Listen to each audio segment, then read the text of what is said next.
On this episode of the Star Wars Time Show, Matt and Nick peel apart the latest episode of The Mandalorian and its major Order 66 reveal. Once they're done celebrating the return of Mr. Best, they'll dive into the shallow end of the Bad Batch pool to break down Tipping Point and how it sets up an action-packed season finale.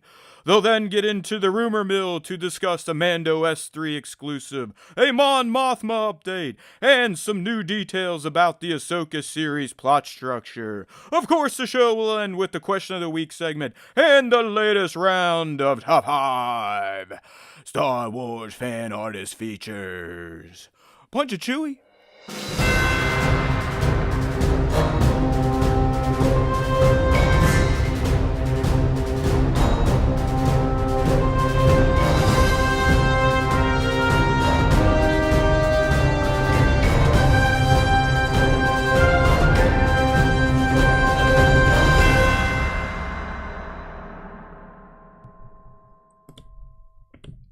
Hey now, everybody! Welcome back to the Star Wars Time Show, and there is Nick's cat. And oh my goodness, I left my bald protector off. Let me get my uniform on here. Jeez, poor Nick was probably getting blinded there for a second. Hopefully everyone can hear us. I've been mad sciencing my setup, which makes no sense, as I was describing to young Nick. Because I need a new computer. So, I mean, that has to happen this year. Yet, between last week and this week, I've probably dumped 6 hours into fine-tuned customizations of this old piece of shit computer.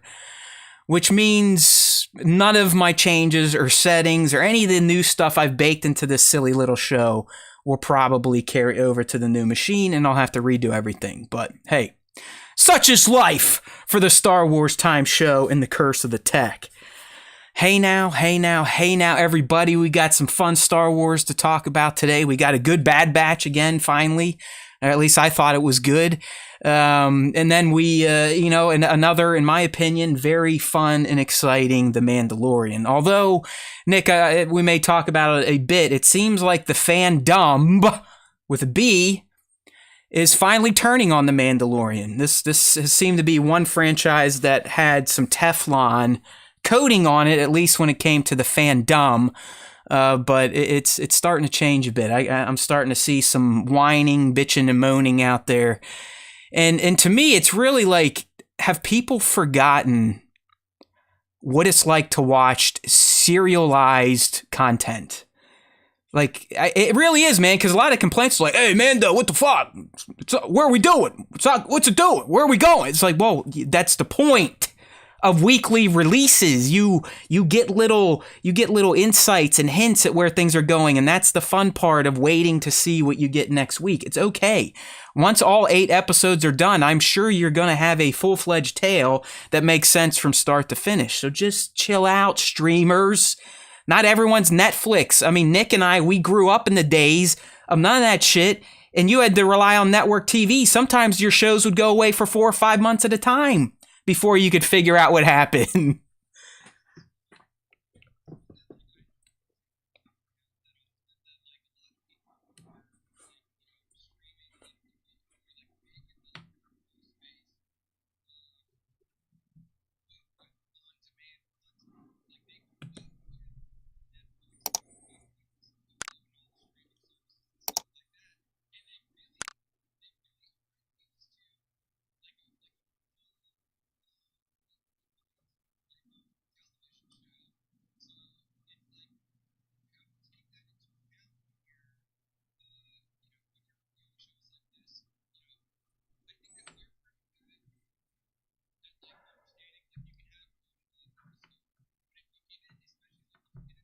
into like 2-3 off episodes in a row, that's when we'll start like saying, hey, something's up here. We got to get things back on track. I think that's what our conversation around Bad Batch has been recently, is like, hey, let's get the ball moving again.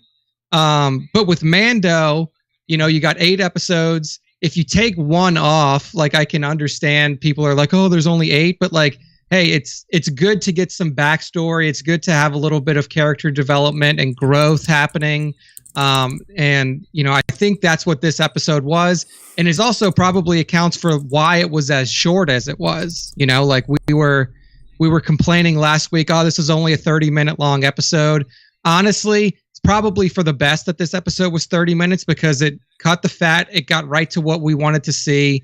And then it let us go back about our merry way. So. Nick, luckily, I figured out that the issue we were talking about before with your feed was still fucked up. No one could hear you for about 30 seconds there. But they did hear the end of your rant. So it's fixed now. But yeah, like I said, fuck technology. Even though it is my arena, like I literally teach technology to people, yet I now more or less hate dealing with it in my personal life. But he's back. I was not potting Nick down on purpose. The fact that that's the only issue so far is good because, dude, I built a soundboard into the show now, so I'm sure that's going to probably literally explode Nick. Like, if you see his head just pop off, it's probably because of the new soundboard I put in, and it somehow is wired to his brain and exploded his gray matter. But, hey, listen, if you're new here, part of the charm of the Star Wars Time Show live stream is that it's usually fucked up. And not just the hosts or me in particular, but the whole presentation, the technology, everything. You never know what's going to happen. But like I said, there is a new soundboard put in there. I don't know if anyone can hear it, but here's our buddy, Mr. Hello there. That's right. He's now a part of the show. So that means Nick probably can't talk anymore. So we'll shoot out a little Chewbacca sound now. Look at that. We got Fred built into the show finally. I just need to find some good drops. So far we've got some cheering. We've got Chewbacca, Darth Vader. We got a plasma shooting, R2D2. So if anyone can think of cool sound bites for us to use, let us know. I'm sure some of our own sayings may work as well on the show, but we now have that. It just depends what has it broken so far. So Nick, can you still talk? I am speaking right now. Going. It's still going. All right, man. We're still going. Before we get knee deep into the Mandalorian, because I could tell you were itching, you're ready to go. You were already starting to peel some of the layers off. Real quick, though, a little pop culture talk. We're going to keep it short and sweet. But I did check out John Wick 4 last week on early release day. And I have to say, if you are a fan of the franchise, it remains strong. What I will tell you for number 4, though, is everyone involved in that movie got a little bit too self-indulgent, okay? Little too much of everything. Like when we're getting to the 3-hour mark on a John Wick movie, that's too much, okay? That is, as Stunt Buddy called it, stunt porn, okay? There is a balance, and the John Wick franchise balanced it really well in 1 and 2. Started to get a little bit longer in 3, but in 4, like I said, Chad, David, Keanu, everyone involved, they're like, fuck it. Let's just do it up. Let's have 30-minute action sequences. I'm not kidding. Like 30 minutes straight, like pop, pop, pop, pop, poof, poof, poof, poof, nunchucks, pencils, you name it. And of course, as a man with testicles, I'm like, yeah. But 3 hours of it, Nick, it's like, okay, enough is enough. We love Wick. We love Baba Yaga. We love, Jadanian or whatever his Russian name was. But you people, Chad, you need to edit this shit down. Keep it feeling tight, quick. The pacing was a little bit slow, but for all intents and purposes, John Wick 4 is definitely a movie you need to check out if you're a fan of the franchise. It's up there. I'd say it's an 8 to 9 out of 10. Just a little long. And do you think that this was a proper send-off for our friend Lance Reddick, who I believe this might have been the last film he was in, You know what's right? odd, Nick? Without giving away spoilers, it kind of like puts his character to bed a bit. Yeah, you could definitely say that. You can. Okay. There is resolution to the whatever he is, the desk clerk at the Continental or his concierge. I'm sorry, it's Winston's concierge. Yeah, concierge. Yeah, I mean he gets his turn in the spotlight, and the arc, there is resolution. I wouldn't say it necessarily honors the actor, because obviously they didn't know this was going to happen while filming. Yeah. But it's good. I mean, it obviously, just like all the other wicks, pretty much picks up right after the last one. So if you're current through Parabellum, you have an idea where things are going. And they go there. And it, like I said, it's good. You could say that this would be an ending point for the franchise, but because it made a bunch of cash, Chad Stahelski in the group, they're talking about, hey, how can we do number 5? So don't be surprised if we get another John Wick, and I'll definitely be there to check it out. Dude, like I'm just waiting for the Wick franchise to kind of morph into like a pseudo like Matrix like follow up, because they're all in there. Already got, I mean, he has essentially the whole cast is in there. Yeah, I would say it's so is you have Fishburne, you have Keanu, obviously. Is Carrie Ann Moss in this one? She is not. She hasn't made it in. Agent Smith hasn't made it in. But I would say those are like the two big names you're missing to just make this a tangential Matrix spinoff. Just like for if you're gonna do 5, just get Hugo Weaving, who plays Agent Smith, get him in there. Get Carrie Ann Moss, who plays Trinity. Just get them in there as some kind of characters, and then just ride this thing into the sunset. And then I would almost just set it up to where like the movie ends with John Wick getting an office job and changing his name to Thomas Anderson. Yeah, to like get off the grid, because he's like, I'm done with this life. I'm gonna fucking go off the grid. Nobody's gonna find me. Change my name. I get a regular job, and then boom, you just go right into the first Matrix. I just realized I played the achievement sound, and a little achievement logo actually pops up on the stream. It's like, sweet. Nice. Here, how about this? I am a huge John Wick fanboy alert. Fanboy alert. That's right. Okay. So, yeah, I mean, check it out. Listen, if you think about it, the John Wick franchise, at least in the past 15 years, is like one of the only new IPs that have popped up in Hollywood.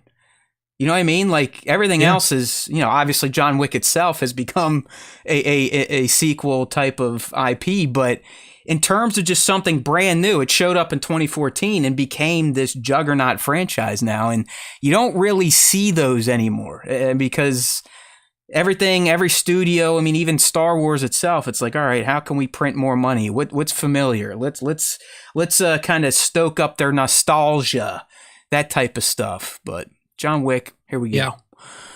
All right, so moving right along, like I said, we've got plenty of Star Wars to get into. We even had our own exclusive this week, Nick, a Mandalorian exclusive. Got picked up on Reddit, got picked up by Making Star Wars. They gave us our glory on Reddit. They're like, hey, these guys, they actually hit before in Kenobi, so slowly but surely, our name's getting out there. Starting to get some a little credibility. Little street cred. I mean, it actually got on the Reddit without me having to beg any of you to do it. So we're out there, which is a win for us. And it just goes to show you how I always bitch and moan about, hey, I wish I wasn't a lazy ass and would rely on my connections a bit more, because that stuff, as sometimes boring as it can get, or it seems silly or low-hanging fruit, or is a rumor or not, it tracks. So I probably should stop being lazy and just ask more of my friends that have these inside connections here. Because we're never going to get any love from Team Elevate. They're too in with the crew now that they're not going to share their insights, and I respect that. I don't want those two gentlemen, Justin and Devin, to fuck up what they've started. So I'm just gonna have to go back to the old shitheads that I don't talk to enough. Yeah, they. I don't want to get Justin and Devin in trouble for sure. They got a good thing going. So we'll leave them alone. Keep all of your secrets, even though boys. I was being a baby last week. Like, come on. But screw us. They got something good going. So, but hey, like I said, the other avenue that I have and I don't rely on very much definitely came through with something. So we'll talk about that. Plus MSW, as Ahsoka ramps up, he's got some interesting rumors that help shape the plot a bit more. So here we go. I mean, my man already was getting into it. He's chomping at the bit for ready to go. The Mandalorian. All right. So, Nick, go ahead and just dive back into your mini review, and then I'll go and we'll start breaking this thing down fully. Yeah. So I think that, where I left off, I was saying that I think 30 minutes was like a perfect amount of time for this episode. Obviously, with only 8 episode runs, you want to have longer episodes as much as possible. But I think like for this one in particular, and for the story that was being told, if you would have stretched it out any longer, it probably would have gotten to the point where people were starting to feel like it was a little too long. I like that we got some backstory on Grogu knocked out. We in a fantastic fashion, I will say, both in terms of seeing the full escape like we were hoping to see, but also the big one. We get Ahmed Best back, Kelleran back. How about that, dude? Let's just go ahead. Let's just spin out on that a little bit. I mean, I don't think Bat's in here, but, he was like Jar Jar Binks, and there's some other people like Jar Jar Binks are going to say it. So, all of them, they're like, ha, ha, ha, I told you. It's like, well, yeah, funny joke. But, I mean, how about that? A lot of us, we were fixated on like a known Jedi. I know on this show, we speculated, well, could it be just someone that isn't quite in your face in Star Wars lore? And, you had the great idea of like, well, yeah, listen, what if it's Skywalker coming to get Grogu for Palpatine? And we finally got it. And it was Ahmed Best, the actor that portrayed Jar Jar Binks in the prequels, who almost killed himself because of that portrayal and toxicity of the fandom and really more so of the media. Because you got to remember, back during the prequels, we didn't have all this stupid shit that is poisoning people's brains and tearing down society. People did not have these platforms that they have now. And one would have to think, I mean, Mr. Best probably may have gone through with the deed if we had Twitter and TikTok and Instagram and all this shit back then. So I think that's what I think that was the best part for me, Nick, and we'll get back to your review, was not redemption for him. He doesn't need fucking redemption, okay? Ahmed Best doesn't need redeemed. He was hired to play a fucking role and did a great job at it. I was never a big Jar Jar hater, all right? Like, I was like, okay, whatever. George has always said this is for kids, and the first time I showed it to my young daughter, she was laughing her ass off at him, so George knew something. But I never had beef with him, and it's just I don't like these people like, oh, he's redeemed. I'm glad he didn't sign up to get his teeth kicked in. He did a damn good job. You gotta remember, Ahmed Best is the first ever fully CGI character in cinema. There's no Gollum without Jar Jar. Okay. Yeah, I mean, he was there on set with these actors, in full costume. He's got like a huge thing on top of his head that represents Jar Jar's head. From Back to the Future 2, like those wraparound blind people glasses. It was great. If anything, you could argue that like he played that role to perfection, and the issues that people have with it aren't issues with the character. It's issues with his performance. It's issues with how George built the character. So, I mean, I agree with you. I don't think that Ahmed Best had to redeem himself for anything. He did an absolutely incredible job playing a character that was written the way that it was written. And, it's really, that was something that like this is something that in general, the Star Wars fandom's not good at, is like separating the actor from the role. And I mean, we've seen it happen in the past with other actors as well. So I'm happy. I don't know who made the call to like cast him. I wonder if it was Carl, because this was Carl Weathers' episode. I would imagine that I'm assuming this was probably a John and Dave decision. Yeah. But like, just like the not even the foresight, but like the call to make him Kelleran Beck and put him in this role was fantastic. I actually think that he plays Kelleran Beck or in that like Jedi. That you're right, Nick. That is where the character was established. The Jedi Temple Challenge. It ran for like a season on Disney Plus, where it was like a game show, but it was themed. He dressed up and treated the contestants like Padawans and all that. Yeah, it was like a little kid show. It was almost like Legends of the Hidden Temple, if you're old enough to remember that on Nickelodeon. But yeah, man, I mean, overall, I think that we got a lot out of this episode that we wanted to get. We got the story of Grogu's rescue. I'm sure it may continue from there too, because as far as we know, Keller and Beck and Grogu hop in this Nubian. Let's save that for when we get to the top moments, because I got thoughts too on his friends in quotes, as he says. Exactly. And then from there, my thoughts on the Grogu and Mandalorian side of things. Interesting, very self-contained episode to where they are currently. And it's kind of setting up an interesting kind of cross point where we get to, like how much is Bo-Katan dedicated to this to this creed and everything that she's dealing with now. And what is going to happen when the I guess the armor and her contingent actually believe her that she did see that was great. I mean, waters. That's why I don't know what show people are watching, but I'm digging this season of Mandalorian. But when Bo tells her, like, Bo just becomes vulnerable. It's like, listen, you crazy lady, I saw the motherfucker, and the crazy lady's like, oh, it's okay, Bo. Whatever, whatever you said, good job, Miss Kreese. Now, why don't you go take a nap, you psycho? It's like, what the hell? You gotta love the art. Like, the Armorer is becoming my second favorite character this season. It's Bo in the Armorer, then Grogu, then Din coming in fourth place, and I'm okay with that. Nick, I really think your mantra is coming into play right now. The Mandalorian is no longer about Din Djarin.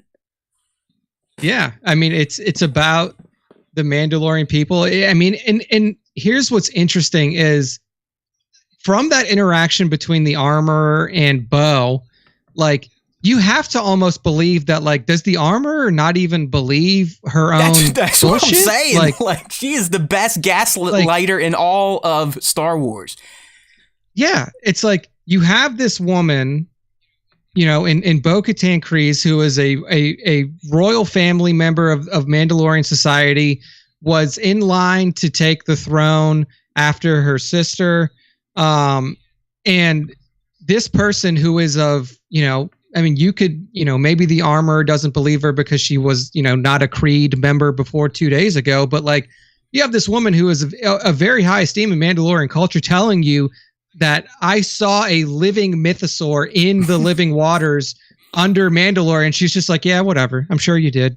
Good job. We all have visions like that sometimes. Like, no, I physically saw it. It's like, sure, you did. Like, good job. So, yeah, I'm very interested to see how this plays out, because as of this episode, since Bo-Katan has come into this covert, she has basically led everything that they've done. She's running the fucking show, man. Yeah. She this kid gets taken by a fucking like a pterodactyl, and they're like, well, we can't reach him with the jetpack, so I guess he's just fucked. And Bo-Katan's like, we can just climb. Hey, dude, this was an aha moment. So since you brought it up, and we haven't even gotten into moments, but since you brought it up, are we at the point now where we have to question the collective intelligence of Mandalorians, at least this specific cult, because they live right in front of essentially a death pit that has killer crocs in it and raptors that come through and take their people on the regular. Like, Paz was like, hey, dude, don't shoot. This happens all the fucking time. And when they were in the nest, you could see helmets and fucking armor. So, like, these people within 20 yards of their home is nothing but death. Yet they choose to train right there, and they choose not to leave. So what the fuck's wrong with these people? Like, are they just gluttons to suffer? Like, do they love the suffering? Is that what makes them tougher, or what? See, and that's the thing. That's what I was going to bring up, is like, it's a very religious type of mindset to be like, suffering is a part of life, and you just take the suffering that is thrown your way. It's the Catholic way. Where Bo's like, dude, we can just go get the kid. Like we saw where this thing flew, and you guys are saying that your jetpacks can't make it. I have a ship and we have grappling hooks. Oh, yeah. We can just fucking climb up there and get them. It's almost like they're just so used to like just eating shit that they don't even like it's when the amazing. opportunity arises to like actually be able to do something to better the circumstance. They're like, oh man, we didn't even really think about that. We just thought that it was normal They're for our like, kids to get stolen by these fucking pterodactyls. Bo-Katan has her own spaceship. Oh, hey, who knows? It's like, don't get me wrong. I am coming around to the cult. I am digging the cult now. Like, and if we get another episode of Cult Life, so be it. I'm all for it. But they are. It really is like Bo, and maybe that's why they're drawn to her. They're just like, holy shit, she can actually do stuff for herself. She's got a spaceship. She doesn't just stand there and get eaten by raptors and crocodiles. She's pretty fucking good, and she saved our a foundling / son. That's something else I want to talk about. But I guess my 2 cents on this episode again. I enjoyed it. I know we were bitching about the short runtime, but it was nice and zippy, and I think it told 2 great little stories. Obviously, the story of the Bo's time with the cult and Grogu's time with the cult. The foundling. Unfortunately, I mean, our predictions were pretty damn good. Like, I'm not gonna lie, we were pretty spot on again. I said we were gonna be back on the covert planet, see him flying through the caverns. I thought maybe the Empire would be chasing him. No, it was a bird, and they were chasing it. And of course, we got the foundling stuff. But to me, Nick, the duality of the foundling. Do you believe it was Grogu and Ragnar? I mean. Because Ragnar's becoming like a so, thing at this point. Everybody but here's the thing: is like Ragnar isn't a foundling. Okay, like Ragnar. Right, since you brought it up, and I'm with you too. Because listen, I mean, Paz literally says my son. Ragnar says my dad. But then when they all come back, Armorer to Bo says you've earned a high honor. You have rescued a foundling. So what is it? Is Ragnar like genetic Vizsla or a foundling, and like he just calls them dad and son? That's what I was trying to really figure out, is like at some point is Grogu gonna like call Din dad because he's just like he's his foundling father? It's hard to track because, well, here's the other point, Nick. What did Din say to the judge? He's my ward, not he's my son, or I'm his ward. I'm sorry, I'm his ward is what he said. I'm his ward. Yeah. Yeah. So, I mean, like, to me, when Paz says he's my son, when Ragnar is like, that's my father, that's my dad, like, to me, that meant like a familial, like, blood relationship. But I guess maybe it's like whoever finds you is your father or are your parents. So, or do they just consider like any Mandalorian child a foundling? I mean, that wouldn't make sense. Nick, I think that could be the other possibility. It's if you're small and you don't have your full kit yet, you're still a foundling. You're still a foundling, yeah, because you go from foundling to apprentice to, I guess, full on Mandalorian, because that's what. So I think, I mean, honestly, I think we just resolved it ourselves. So you guys can send your checks in the mail. Go ahead, good for us. We're the best. We know. Thank you. There we go. That is solved. All little Mandos are called foundlings, but Ragnar truly is a DNA-based son to Paz. And I will agree with Spa Spencer in the live stream chat. If you want to join the live stream, don't forget Tuesdays, 5 p. East, new time at Star Wars Time Show on YouTube. But Spa's saying that Paz looked weak in this episode, and I'm with you, man. And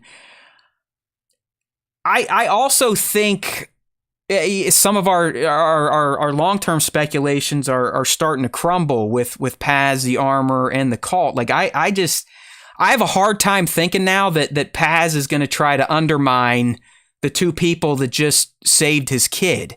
There's always ambition. He is a Vizsla. There is the Darksaber, so I do understand that. But I'm really starting to believe that this Mandalorian unit is starting to coalesce with their new members, and they all kind of dig each other, and they are seeing what they can do as one when they work together. So I'm not so much in the camp of we're going to have some shit go down between Paz and Din, the armor, and Bo now. I honestly think they're becoming a clan, like a true clan. Yeah. The only thing that I don't want to happen is like all of this that like we go through the whole dealio, and then the ultimate ending is like, well, is still just like live by the creed, die by the creed, because I think that there needs to be an evolution of that, like. Well, you're right, because they're going to have to figure out ways to get the other factions to buy in. And if the other factions are so anti-helmet all the time, you got to figure something out. Who knows? Maybe Bo by the end's like, no, listen, I spent all the time with these motherfuckers and look at all the successes we've had.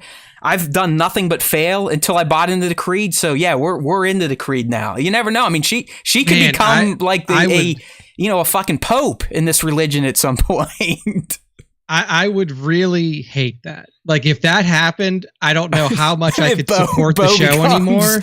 The Armorer too. Because she's even you're worse. Essentially saying like, yeah, I mean like, because think of the messaging behind that. It's like, oh well, if you're feeling down on yourself, like Katie said in the interview that we talked about last week that like Bo is now kind of like in a state where she is listless. She has no idea what to do. She's very vulnerable. And like, that's how you get pulled into a cult, which she has. But if the ultimate lesson is like, hey, if you're listless and vulnerable and all this stuff and you join a cult, it's going to work out for you. Like, yeah, I think that's a bad message to send. So I hope that the ending or like the resolution of this Creed Mandalorian stuff is not, we all keep our helmets on. If you ever fuck up, you better be in store. You're in store for, living waters or whatever the leader of the cult tells you to do to make up for it. And hey, guess what? We still can't live in regular society. We have to live in death caves because that's what we've been doing. If that's how this like little storyline comes to an end, holy fuck, what a terrible message to send to people. Like that may be the end of me watching that show, because if that's really how they fucking write it, I don't think it's going to go that way, but I do think she's coming around to life in this commune, if anything else. I don't know if she's going to start spreading the gospel to other Mandalorians, but I think this is her clan as of right now. You know what I mean?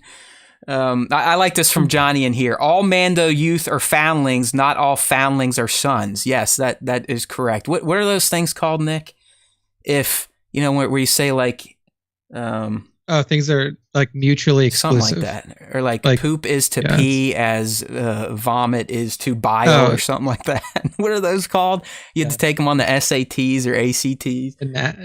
Is it an analogy? I have no clue. We're stupid, right? Who gives a shit? Let's just stop. We're sounding devices. I know how to write them. I don't remember the terms. We're sounding dumber and dumber as it goes on.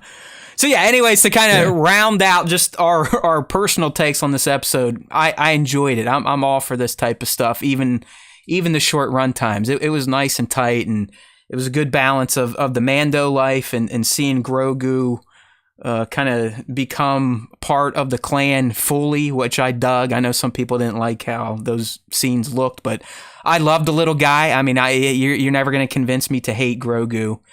You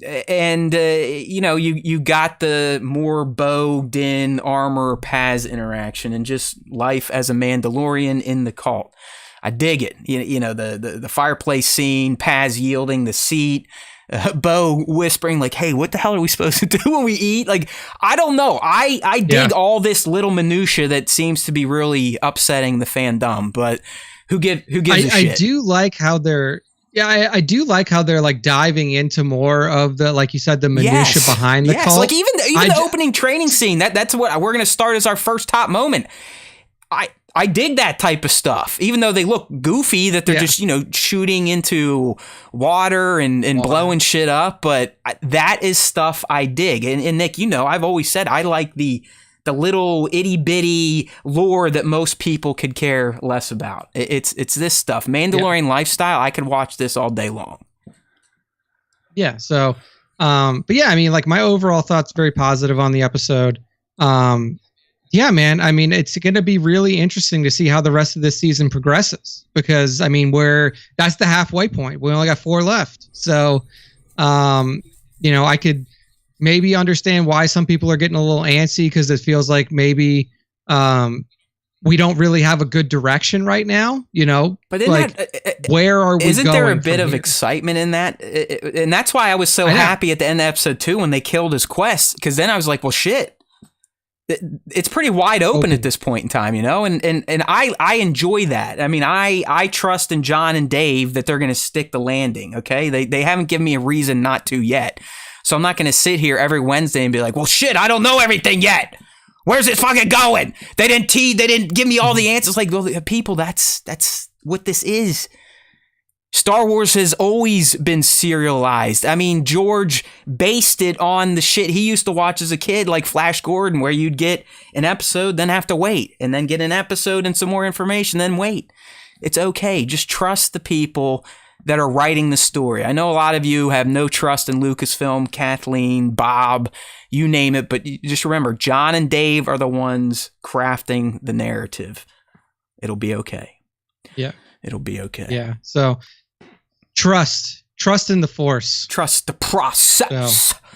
All right, dude. How about some top moments? And I had 3 in this episode. It was a short episode. You probably could have picked a few more, but I picked 3. And like I said, I started with the Mando training school. I loved how that was the opening shot. I liked seeing what they were doing. How they train everything, right, Nick? They train everything in their kid. They were shooting their grappling hooks out, using their flamethrowers, using their melee weapons, their blasters, their jetpacks. I mean, even hand to hand. Like they were doing everything. But what I also enjoyed about this scene was the Grogu perspective. How he was, all the other kids are training, working out, beating the shit out of each other. Ragnar's tossing people left or right and winning. And our little dude, our 50-plus-year-old kid's just sitting there, hanging out with nature, kind of like he's apt to do, chilling with some hermit crabs, Star Wars hermit crabs, that is. I do like that, how they, at first you're like, is he moving the rocks around with the Force? But then you're like, nah, those are just little critters he's waiting to eat. But I like how his dad comes over. He's like, all right, buddy, time to suck it up. You can't just fucking sit on your ass your whole life. You got to get in there and train. You can't always be a foundling. So you got to like Din. Din's like a typical dad, fucking pushing the son to be a man. You know what I mean? And then the duel. And I know there's a lot of people that have a problem with the way the duel was shot. Whatever. Grogu's a fucking puppet. Get over it. Suspend disbelief. I still thoroughly enjoyed Grogu's duel. I love the overconfidence of Ragnar. But then again, just seeing this little fucking puppet with his new mommy putting on the little dart gauntlet. And then the shot I have on the live stream now. I mean, I don't care. Call me a pussy. The little thing is so goddamn cute sometimes that I cannot help but stare at him and smile and want to be around him.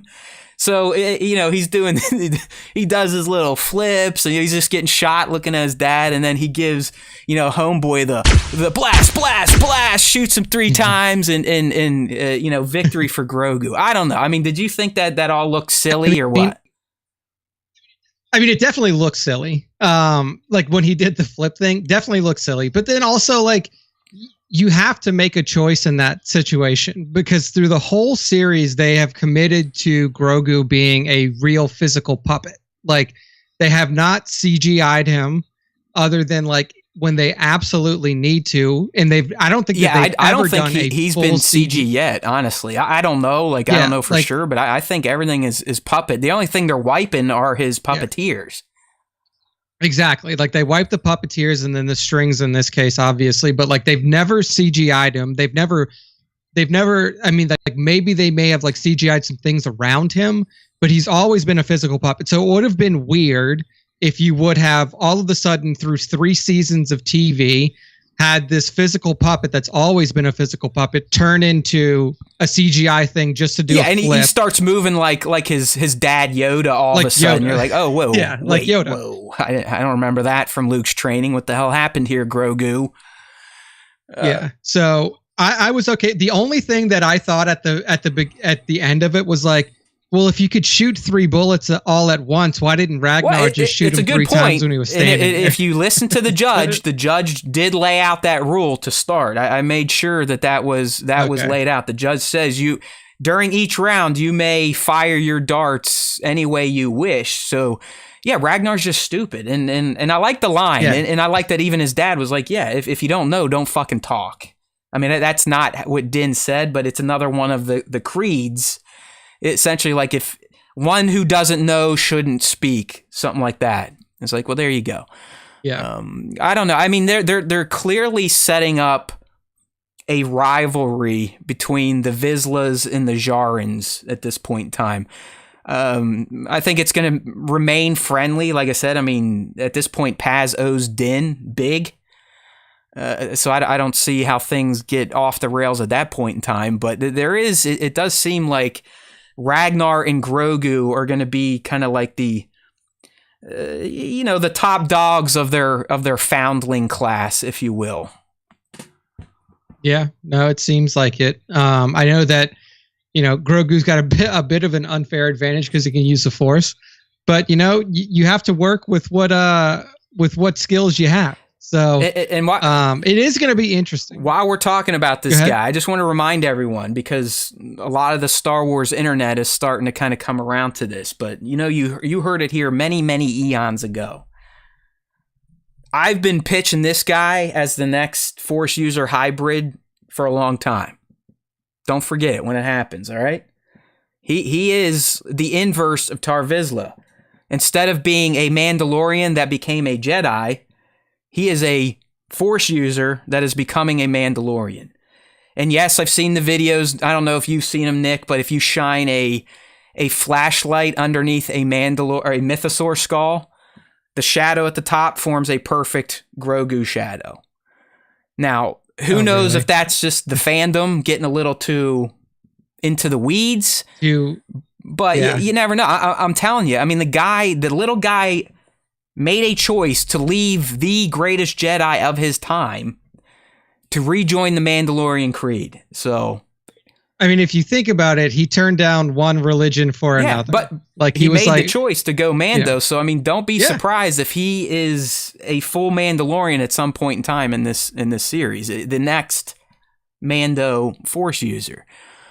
I always need to remind people of our amazing speculative qualities. You know what I'm saying? Booyah! All right. Yeah, I mean, we're pretty good at it. Good deal. So there he is. Grogu is the next Mandalore, or maybe.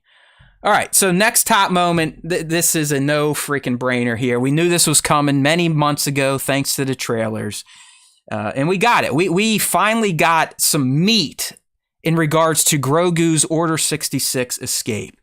Up until now, it's been mostly bullshit. We first learned that he was at the temple from Ahsoka. His first flashback, we just saw him behind the Jedi, and that was about it. And then we had the trailers to tease it, but now we finally got it. And my goodness, was it fantastic? And as Nick speculated earlier, we're clearly not done with it either.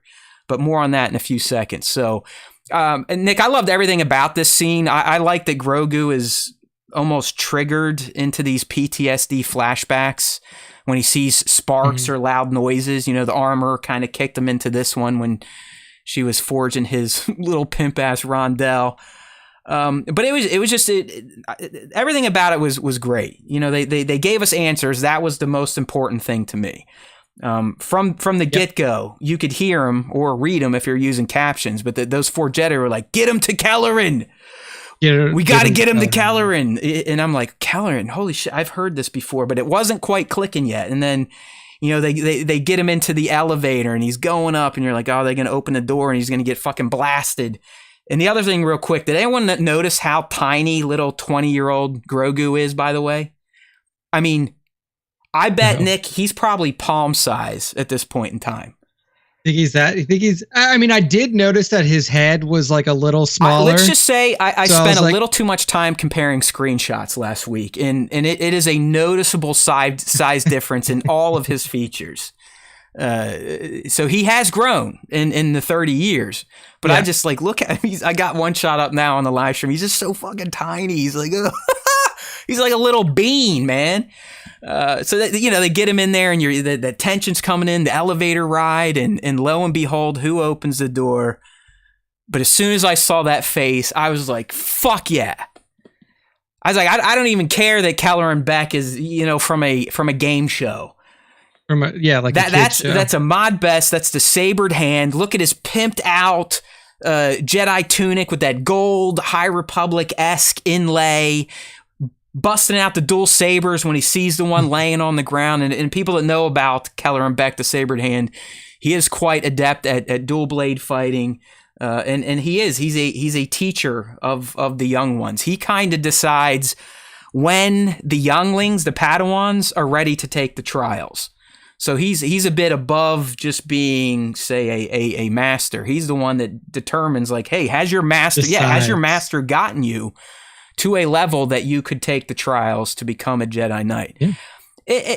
So when at the end of episode 1, when Obi-Wan says, I'm ready to take the trials, the person who told him that he wasn't ready before that was Kelleran Beck. He was like, get the fuck out of here, man. That's right. So, it was just awesome seeing him and not so much just seeing him playing the role, but knowing what it was going to do for him as a human.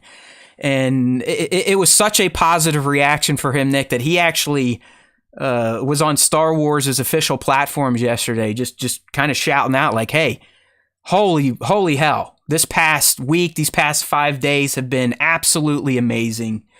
Thank you, fans. I'm a fan first and foremost, yada, yada, yada. But you could truly tell that Ahmed was touched by how we all received his reintroduction into the prequel era as a new character.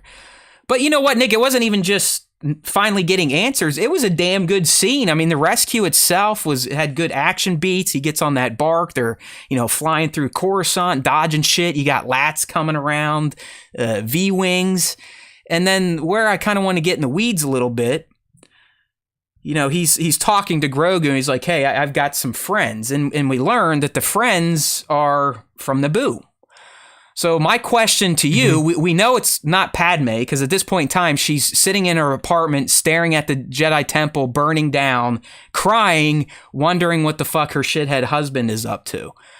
But there would have been someone else from Naboo on Coruscant at this point in time, and that is Senator Jar Jar Binks. Kelleran met with those are Naboo guards, but they're Senate guards. Those are Senate guards for. Yeah, that's what I was gonna say. It was very clearly Naboo Senate. Yeah, but guards. Even in the credits, I made sure it credited them as Naboo Senate guards. So they're there for a senator. Padme is no longer a senator. Jar Jar is. So I don't think it's and I'm not really even going to pound my chest over this, because I think it's pretty clear that Kelleran's friends on Naboo are 99% likely to be Jar Jar Binks. The only other person I could think of would be Tanaka or the handmaidens. Yeah, Captain Tanaka was one of my thoughts, because I was like, he definitely survived. Like, we know he survived the attack on Naboo in episode 1. We really didn't see him after that.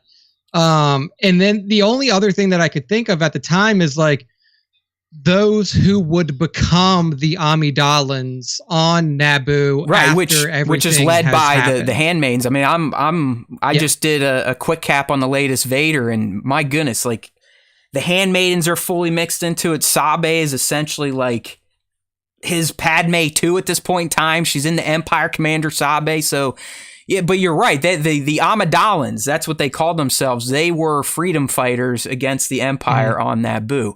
And sure, Jar Jar could be looped into that. I mean, I really think this is Jar Jar's fucking ship. And I would not be surprised if in the next season or the next Mandoverse show, if we get another Grogu flashback, which I think we're still owed a few more. I feel good that we know how he got out, but I still want to know how he ended up in a fucking random bunker full of Niktos. Okay? Yeah. So I think There's a lot left to figure out with Grogu, man. There's so much left. Right, because they leave excited. going into hyperspace. So there's a good chance we're going to see Keller and Beck again at some point in the Mandoverse and learn more about who Grogu was left with. And it would make sense if he was left with a Jar Jar, the Handmaidens, or as Nick's saying, the beginning of the possibly the Amidala resistance force. But 100% Naboo, just like Alderaan, seems to be one of the biggest champions of freedom in the Star Wars galaxy. They're always willing to do what is right and spring out those who are in a sticky situation. So much respect to the Nabooians or whatever. Naboonians? Yeah, Nabooians. So this is what I was going to ask too. Is Nubian the way that they say, like, would that be Nabooian? Because you remember in episode 1, he was like, oh yeah, we have a Nubian J-type starfighter we need a thing for. And that was the ship from Naboo. That's a good question. I always thought it was just a manufacturer name, but but now this ship that he's on now is the exact same. Well, not the exact same, but it's clearly the same make from Naboo because it's all that mirrored I'm chrome. pretty sure it's the same ship we see Padme and Anakin farting around in Attack of the Clones. At least model. I'm not saying it is the ship, but it's the same model. It's the same model for sure. It's not like they're the Corvette from Phantom Menace. Like that one is that ship is that thing was sexy as fuck. This is more of like a vacation cruiser. Yeah. So I was wondering, and I wanted to ask you about, I was like, do you think, that Nubian means like of Naboo or like from very Naboo? well could. It sounds good to me. We'll call them Nubians at this point in time. I mean, the thing is, who knows? But like I've heard, like I just made that connection when I saw the ship. I heard, I remembered episode 1. I was like, maybe Nubian is just how they say like Nabooians or Nabooites or whatever else you would call them. Oh, let's ask R2. Oh.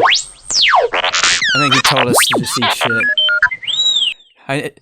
R2 was like, who the fuck Nick cares? Nick can't hear any of the sound effects. Oh, it could be just me hearing the sound effects. I heard that one a little. So who knows?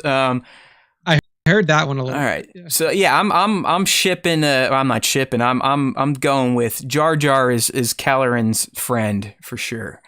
It would make too much sense, and it's too much kismet having Ahmed and Ahmed. I mean, how cool would it be to see Ahmed back as Jar Jar acting against his real self? I mean, come on. That's some full circle shit. So I'm going for it. I never hated Jar Jar.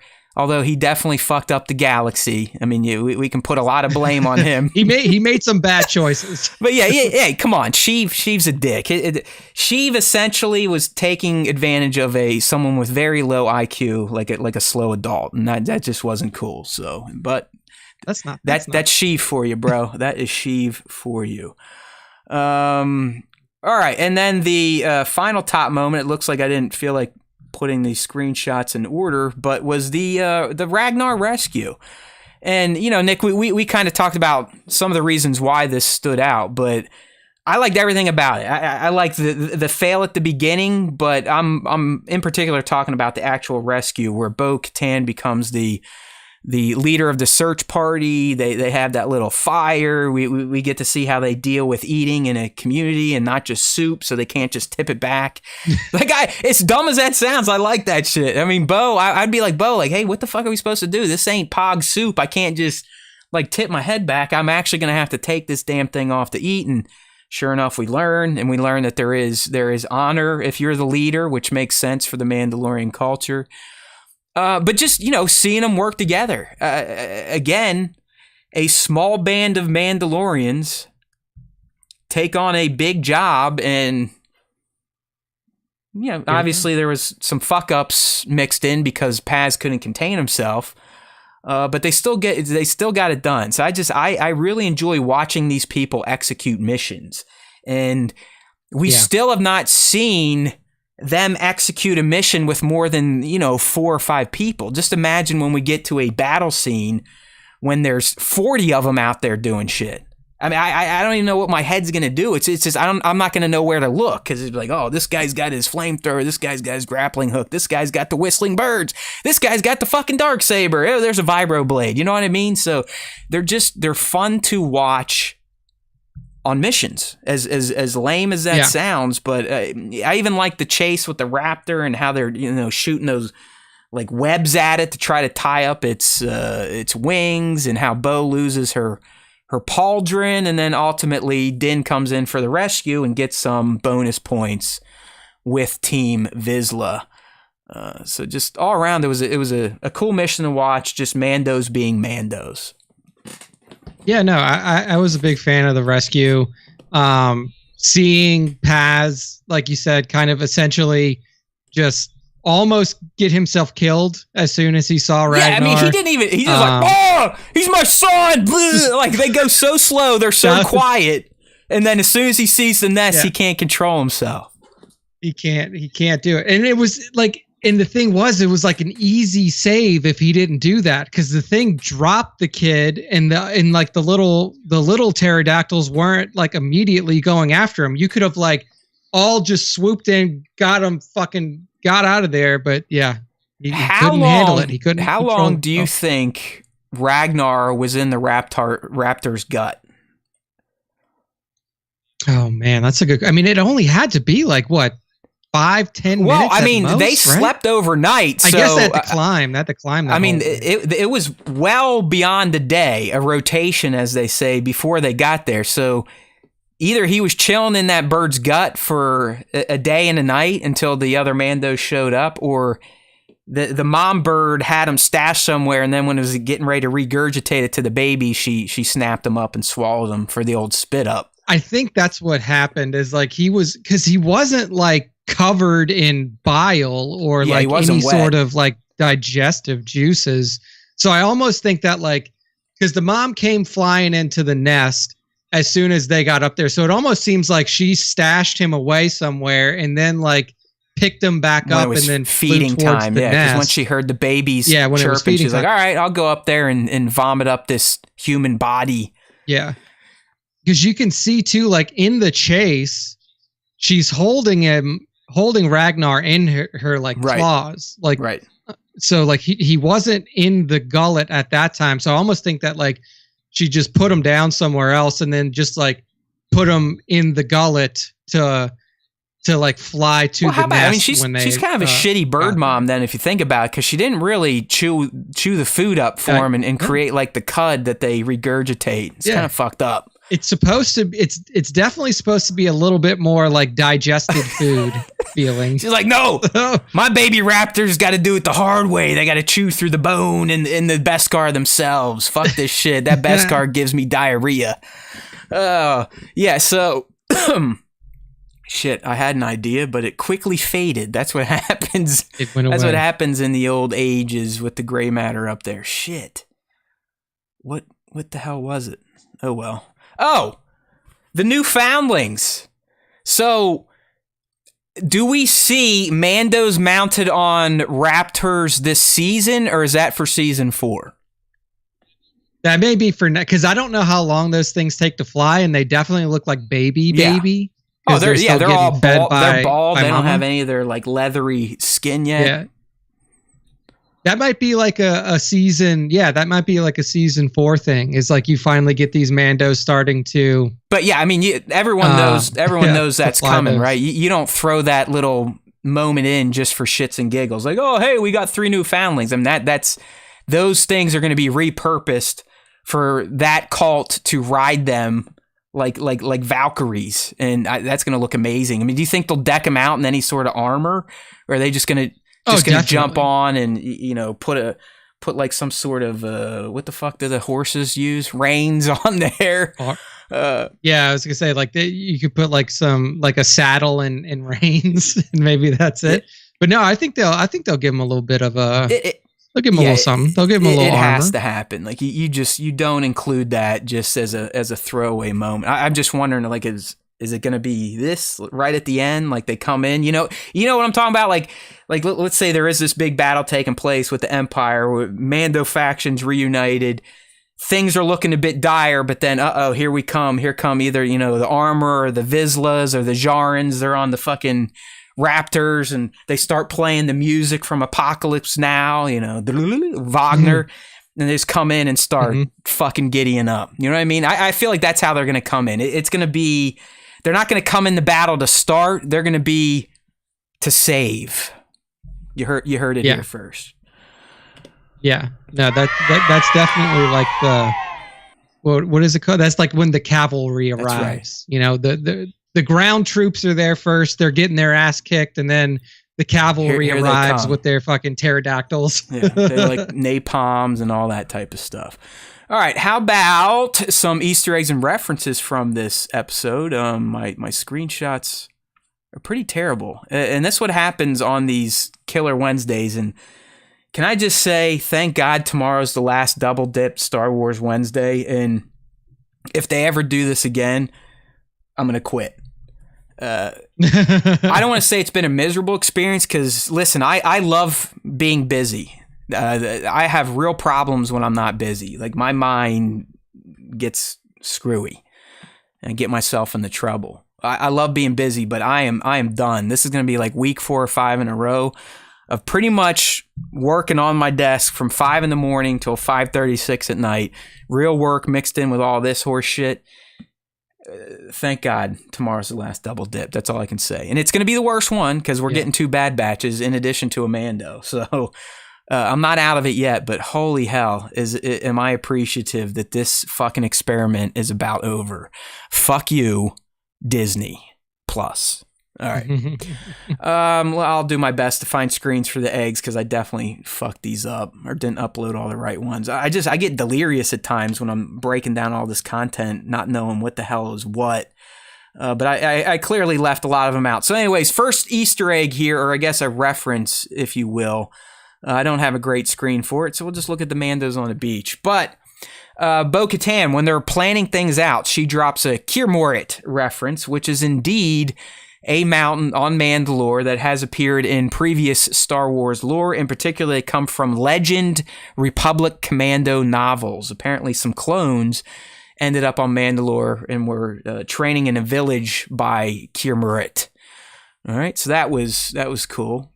And then, if anyone noticed, when they are planning the search party, Armorer says to Paz, essentially, ready the Shriek-Hawk training clan. Shriek-Hawks are the clan sigil of Clan Vizsla, and then it ultimately became the sigil of Death Watch. So it's like that 3 jagged looking bird thing. That is a Shriek-Hawk. Mm-hmm.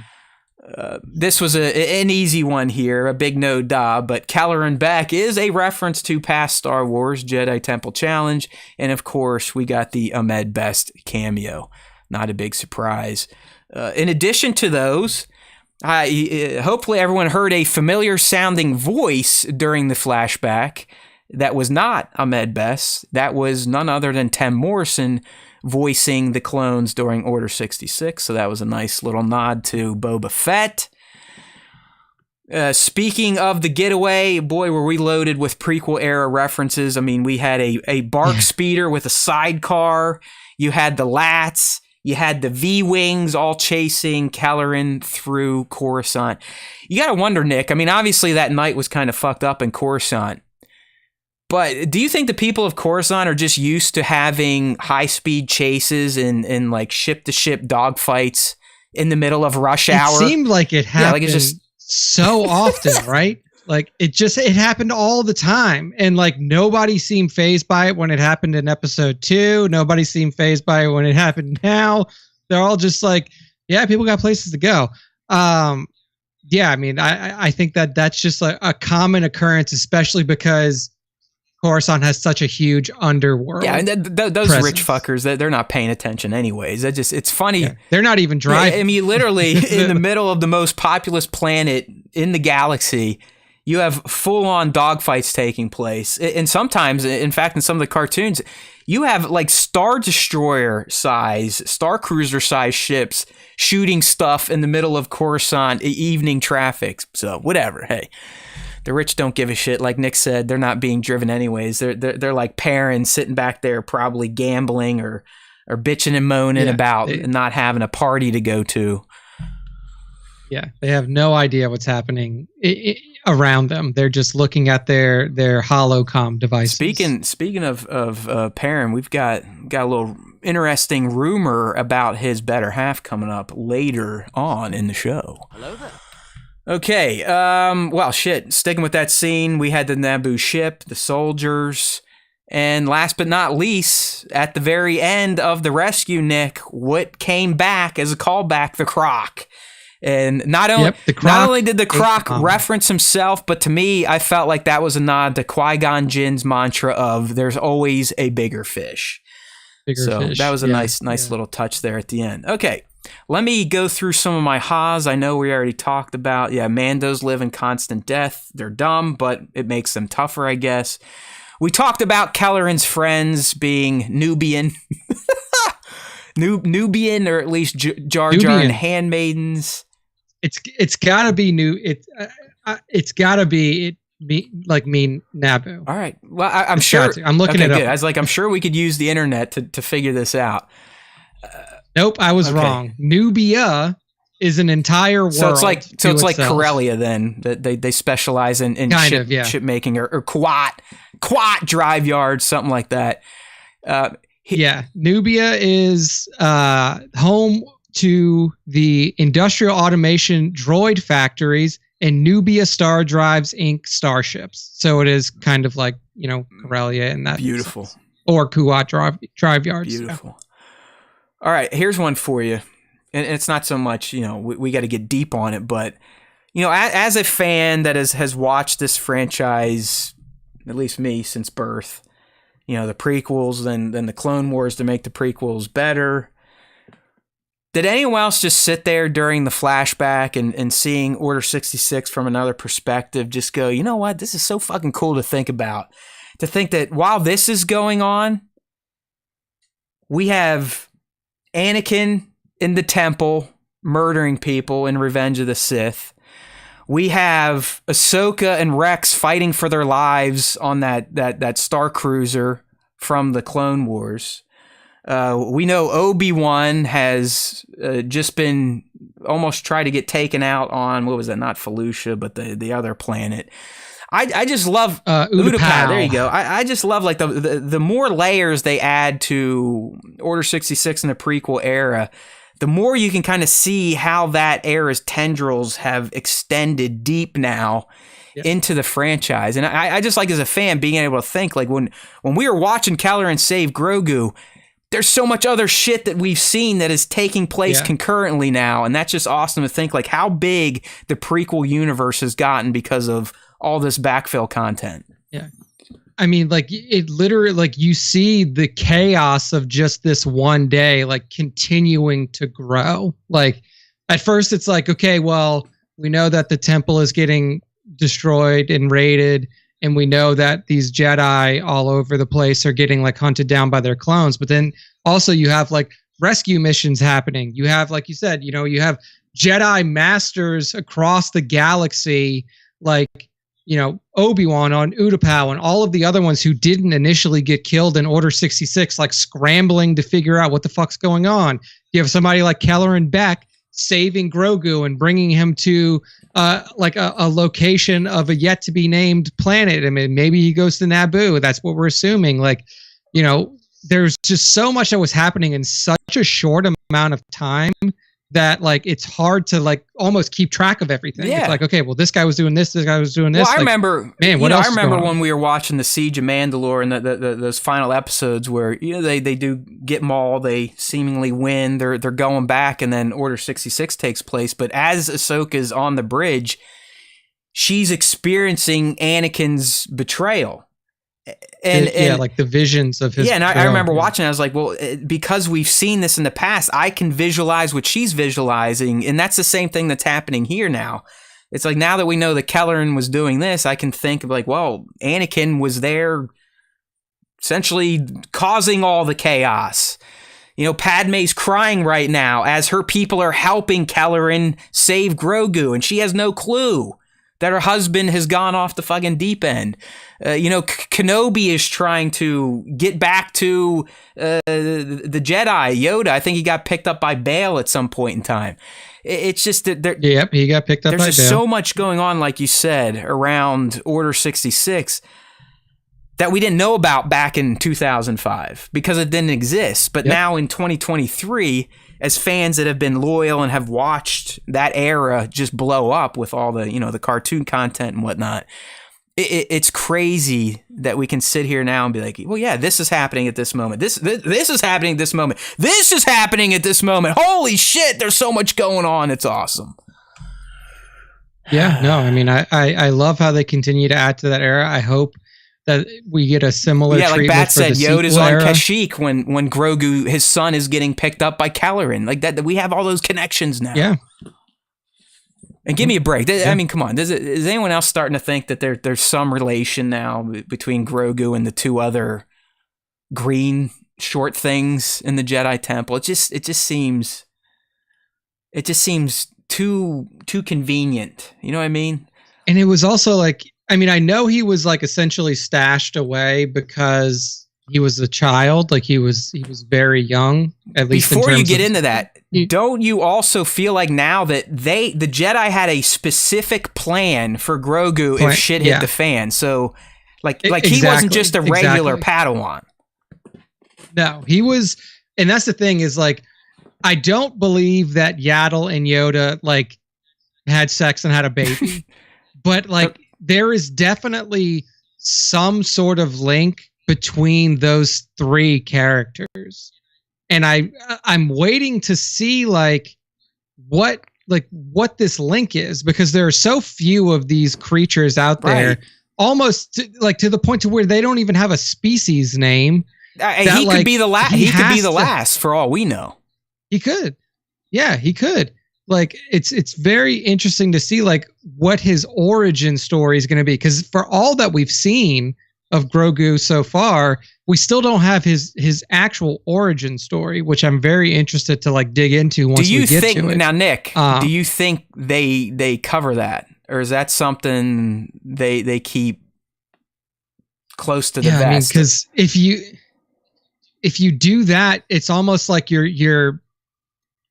I mean, I don't know if George ever came out and said like, I'll never tell the story behind Yoda, or I'll never do this or that specifically around that species. But like, if you do kind of dig into an origin story, then you are starting to get a little bit close to like, this is also probably Yoda's origin story. Yeah, or Yoda's origin story is probably similar. I can see it being like he is the last of their species, so that's why they took him to the temple to be protected. Because I'm with you. I mean, it would be very odd for Yoda, a guy that had lived the Jedi life for 900 years, would go against his own teachings. I mean, he's very against relationship. Very against. I mean, to the point where he is one of the main reasons that version of the Order failed, because of their adherence to being strict with you can't have feelings for anyone. Wouldn't that make his character so much better? Of course it would. It'd be like, well, shit, he's not just a fucking robot sage ass wizard. Yeah. He was a real dude. He had to get his fucking rocks off just like Anakin. Yeah. But also like it gives so much more weight to that conversation that he has with Anakin, because it's not a priest talking to you as like a teenager saying, don't have sex, it's bad for you, don't do this, because the priest has never like, so you're taking it as Yoda is trying to teach everyone like, look, late in my life I fucked up, and it's a big problem to bring another of my species into this world because of our potential, and it's bad. What I did was very bad. That's why he's so against it. And not even just that, not even bringing another one of his species. It's almost like you don't understand the weight that I have being a Grand Master of the Jedi Order and being a secret father. Like, you can never, like, I have so much pressure on me because I have to care for this being that I've brought into existence, but I also have to care for essentially the safety of the entire galaxy. Like, it puts so much more weight on that conversation that he has with Anakin because he's not speaking from platitude at that point.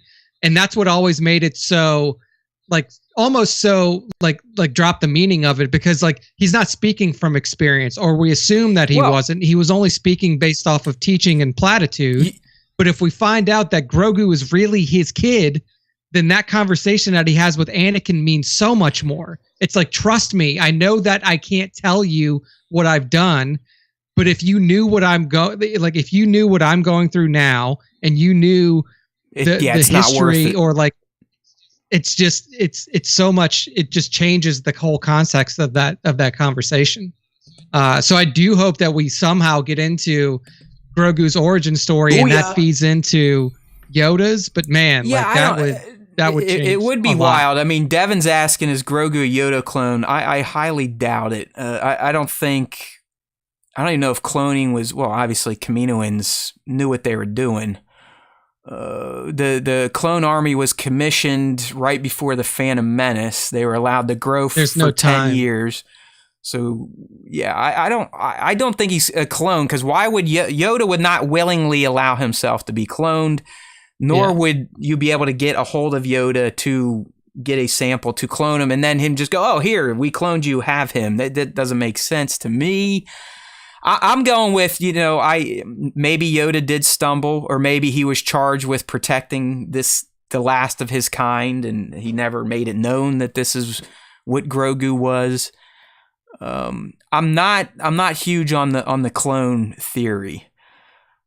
Although, I don't know. I mean, you never know. You never really know. All we know at this point in time is that the Jedi had a plan for this dude that they did not have for the other younglings. He was clearly different. He was special for whatever reason.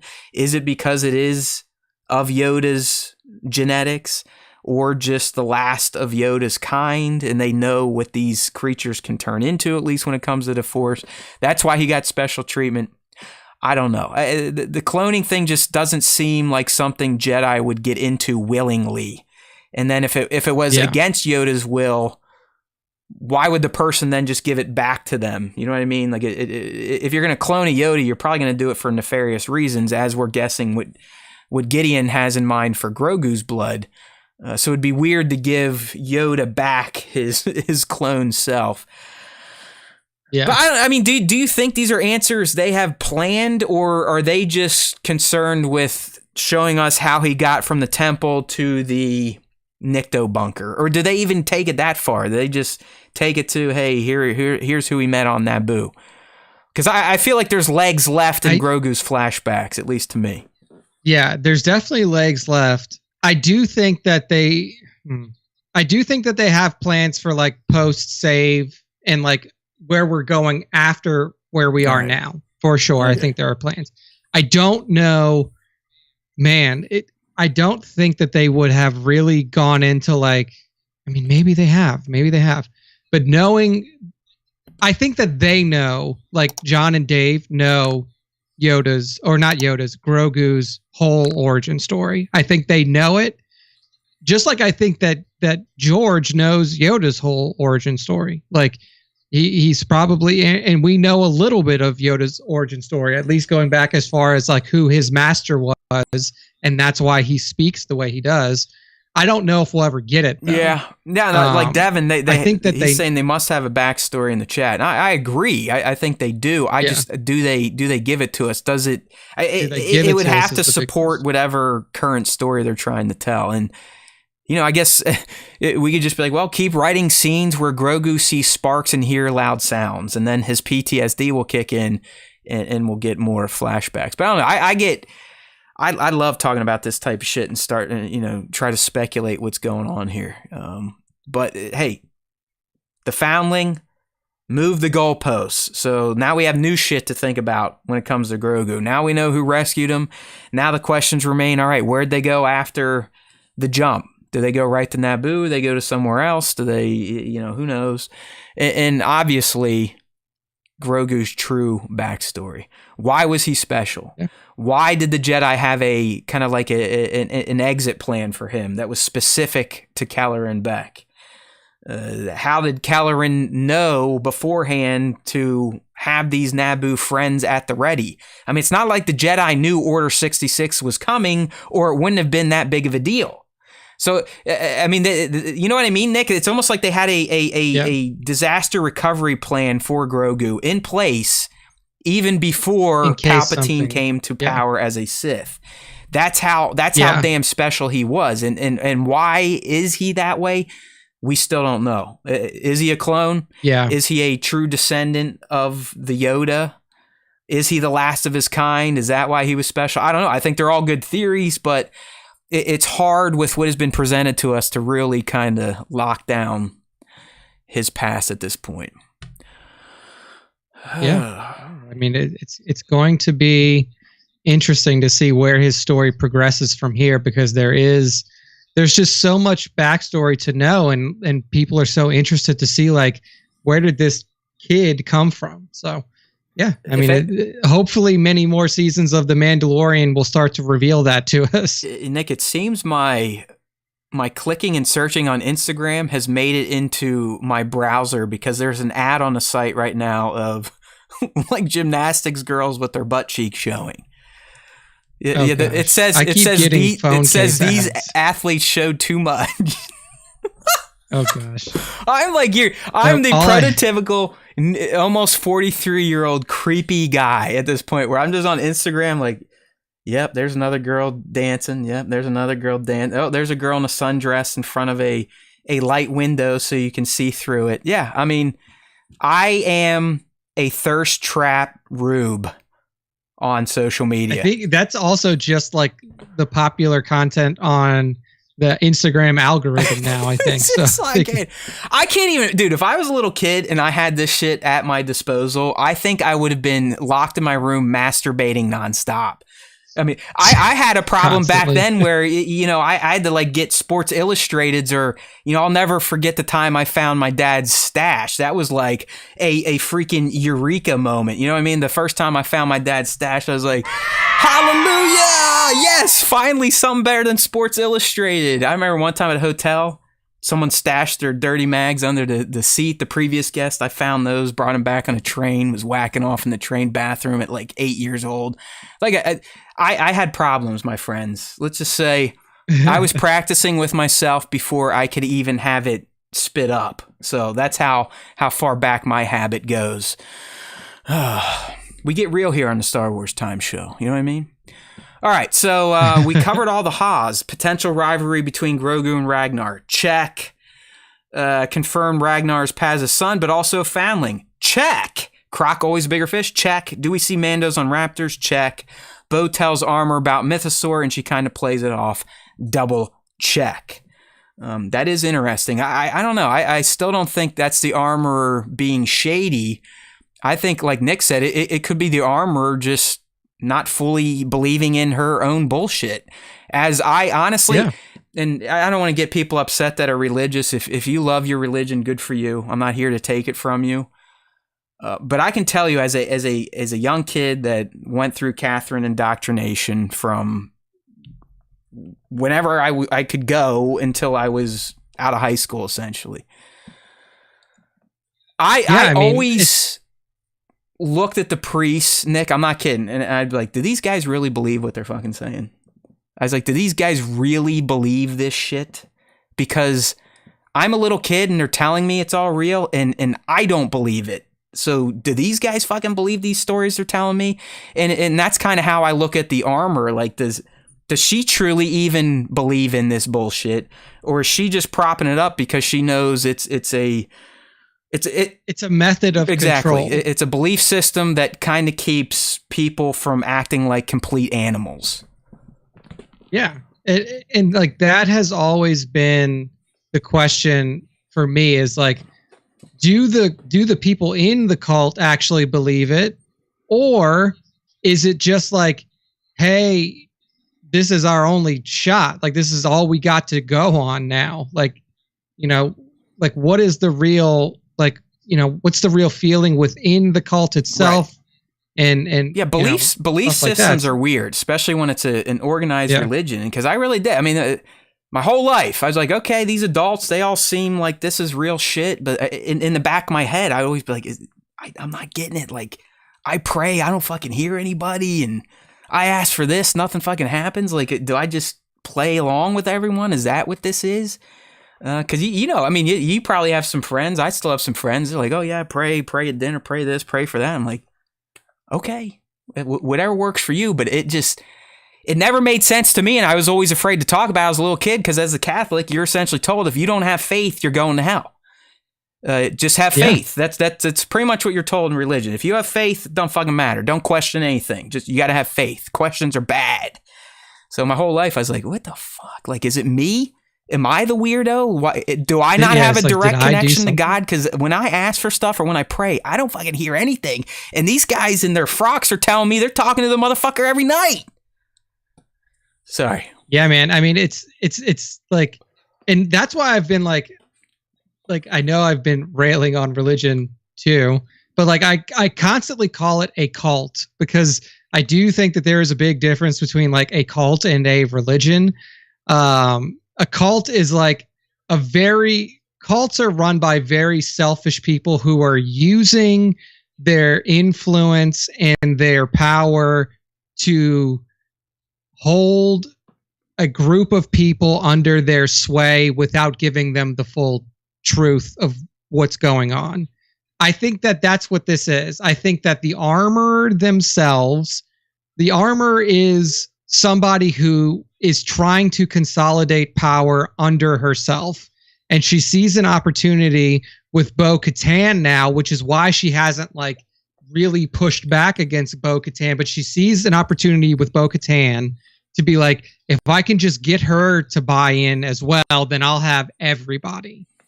And so it's going to be interesting to see how that kind of plays out over the next few episodes. You know, it's funny. Like, does Bo start to look through it, or does she like fully buy in? So far, I think, at least from Katie's performance, she's taken it all in, and I don't think she's quite put off at all. Like, I think she's like, well, shit, yeah. Look, these people think I'm a fucking hero at this point. I mean, she's so into the goddamn mythology now, Nick. She asked to get a mythosaur put on her new pauldron. She asked permission, like, hey, would it be okay if a night owl whipped a mythosaur? And the cult leader gets in the anyways, I think a lot of this religion stuff is bubbling to the surface, because I just got through the Waco thing, which even. That's a perfect cult thing. Yeah, I didn't necessarily enjoy that series, because I think the people they brought too many of his actual cult members, and they were essentially propping up David Koresh like he was Jesus Christ, and they didn't spend enough time on the fact that he was raping underage girls and forcing husbands' wives to be his wife, and they can't sleep with their own wives anymore. Like, the guy was a fucking terror. Not only did he had a goddamn illegal arsenal in that fucking building. I mean, the Branch Davidians and Koresh were fucking horrible people. Him in particular. But Nick, look at him. I mean, I'm listening to these people, even all these years later, man. Some of these people are like, oh no, David Koresh was fucking God, and we're tools of God, and who gives a shit if 12-year-olds were adults in our church? Like, they're still fucking buying into that bullshit. Right? Like, yeah, no, dude, like, that stuff sticks in your head, and it's so like you have to go. There are cult deprogramming, like, sessions that people have to go through with like licensed therapists to be like, hey, like, you have to understand that like this wasn't real. Like, all of these things that were told to you are not real. They're fake.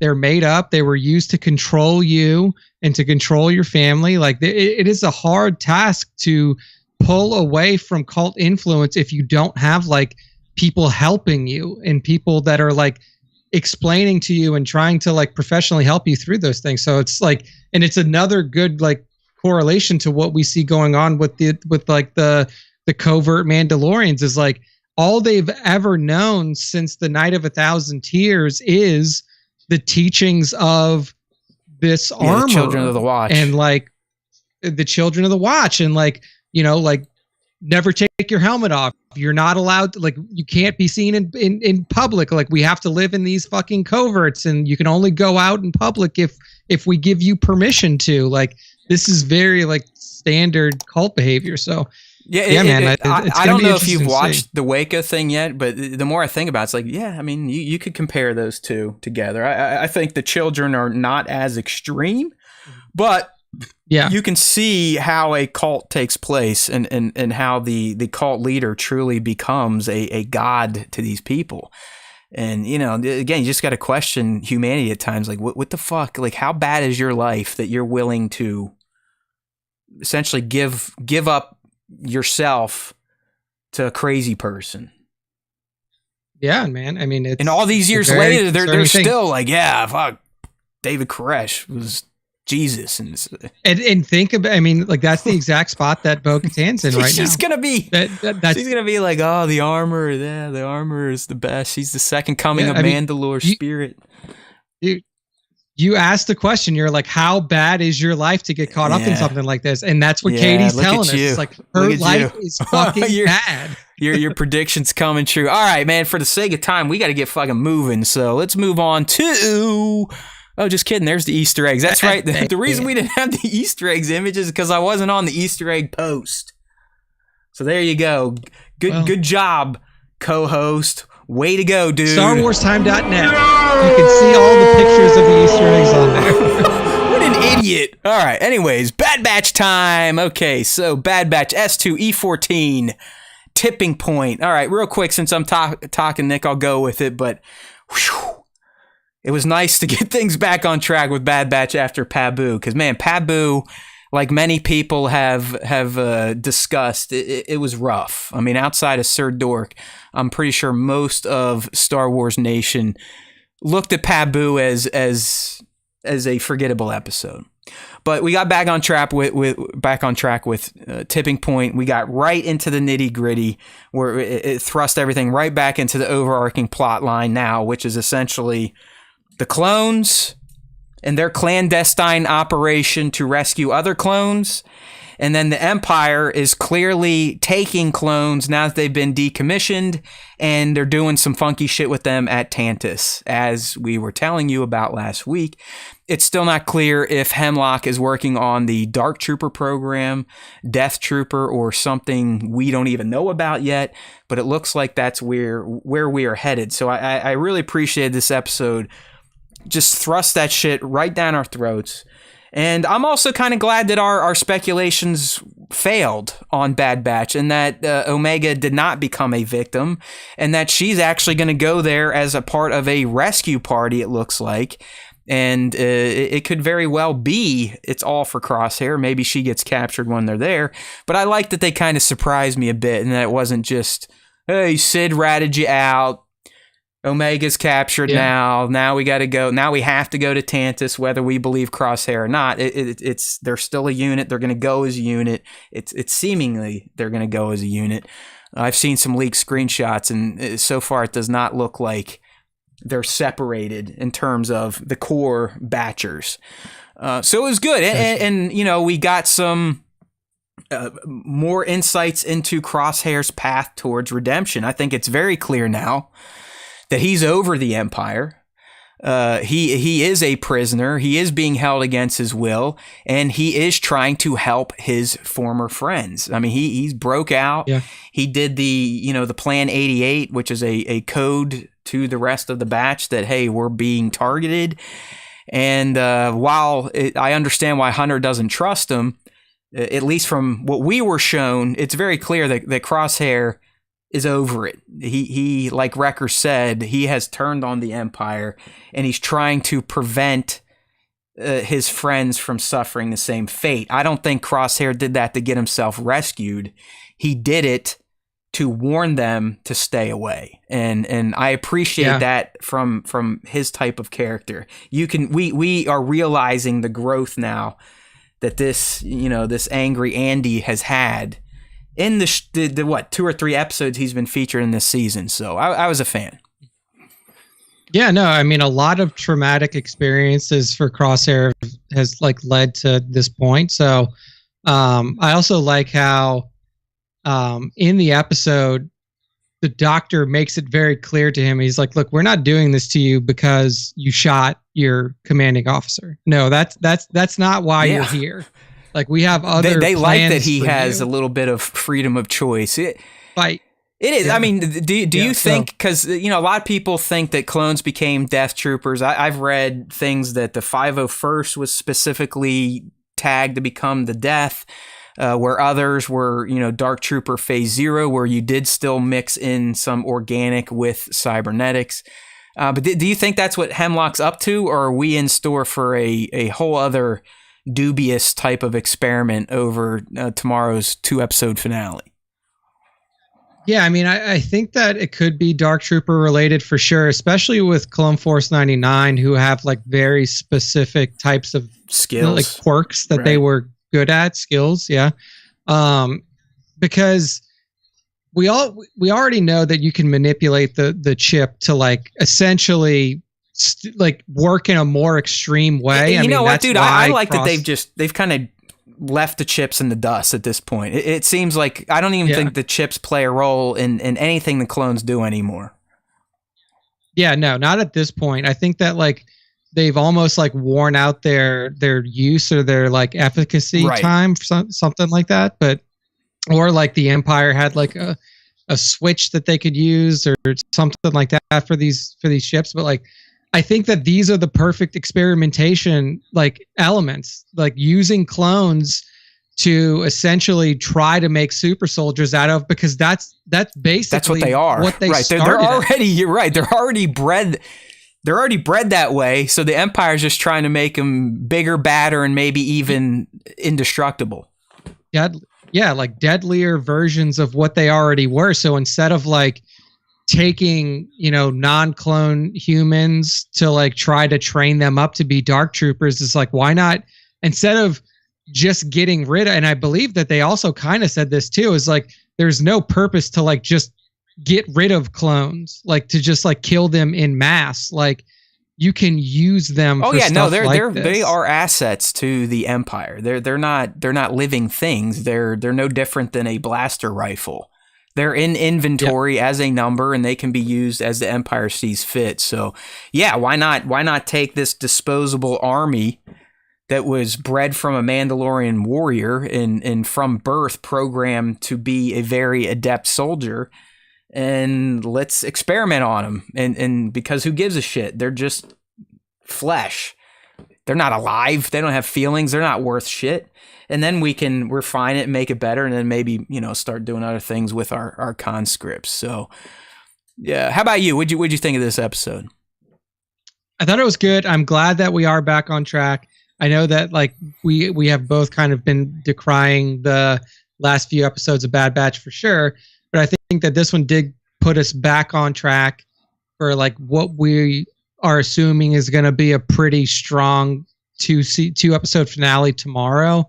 The thing is like with a 2-episode finale, they're not even on Tantus yet. So like, do we even get like, do you think that this season could end on a cliffhanger where it's like they get to Tantus and they're like making their escape, but then something happens? Sure. Because it feels like I mean, dude, I could see Omega getting captured during the rescue. And that be a cliffhanger moment for sure.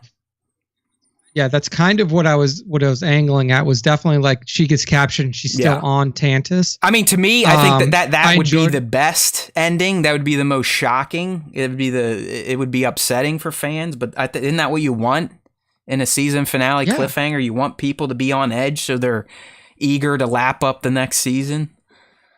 Yeah, exactly. So I think it put us in a very interesting spot. Like it didn't put us right to the point of the action, which sometimes like, episodes like this, like leading up to the ultimate and penultimate episodes could do. But it gives a lot of room for the batch to like strategize a little bit about how they want to approach the Crosshair situation on Tantus, and then see how that plays out in a 2-episode fashion.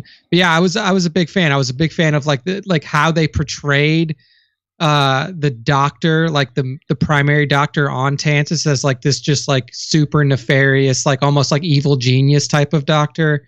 Hemlock's fucking great. Like I mean, he's only been this is his 2nd episode, but man, that guy, even my kid, who she's not really paying attention, But we watched it last night. She looked at me. She's like, I don't like that guy. He's creepy. He's mean. It's like, yeah, no, he's a great bad guy. Yeah, no, that's exactly how they played him. So I'm very happy with how this episode played out. It gave us good stuff on Crosshair while also still kind of, they used Pabu, and they're still on that planet. Obviously, it was used perfectly in this episode, Nick. Nice and short, sweet, and a fun little moment between Omega and Tech. That's all you needed. Yeah. Yeah, and like we did not need to spend a ton of time like further diving into Pabu, and now I think that they've done a good job of kind of moving on from that episode. So yeah, I mean, like overall, I was very happy with how this one progressed and that we got back onto the main story. It was a great setup for this 2-part finale, no doubt about it. All right, let's go through some top moments. I had 3 of them here this week, and we're starting with the clone rescue for a multitude of reasons. I mean, Hauser, the return of Hauser, that was great.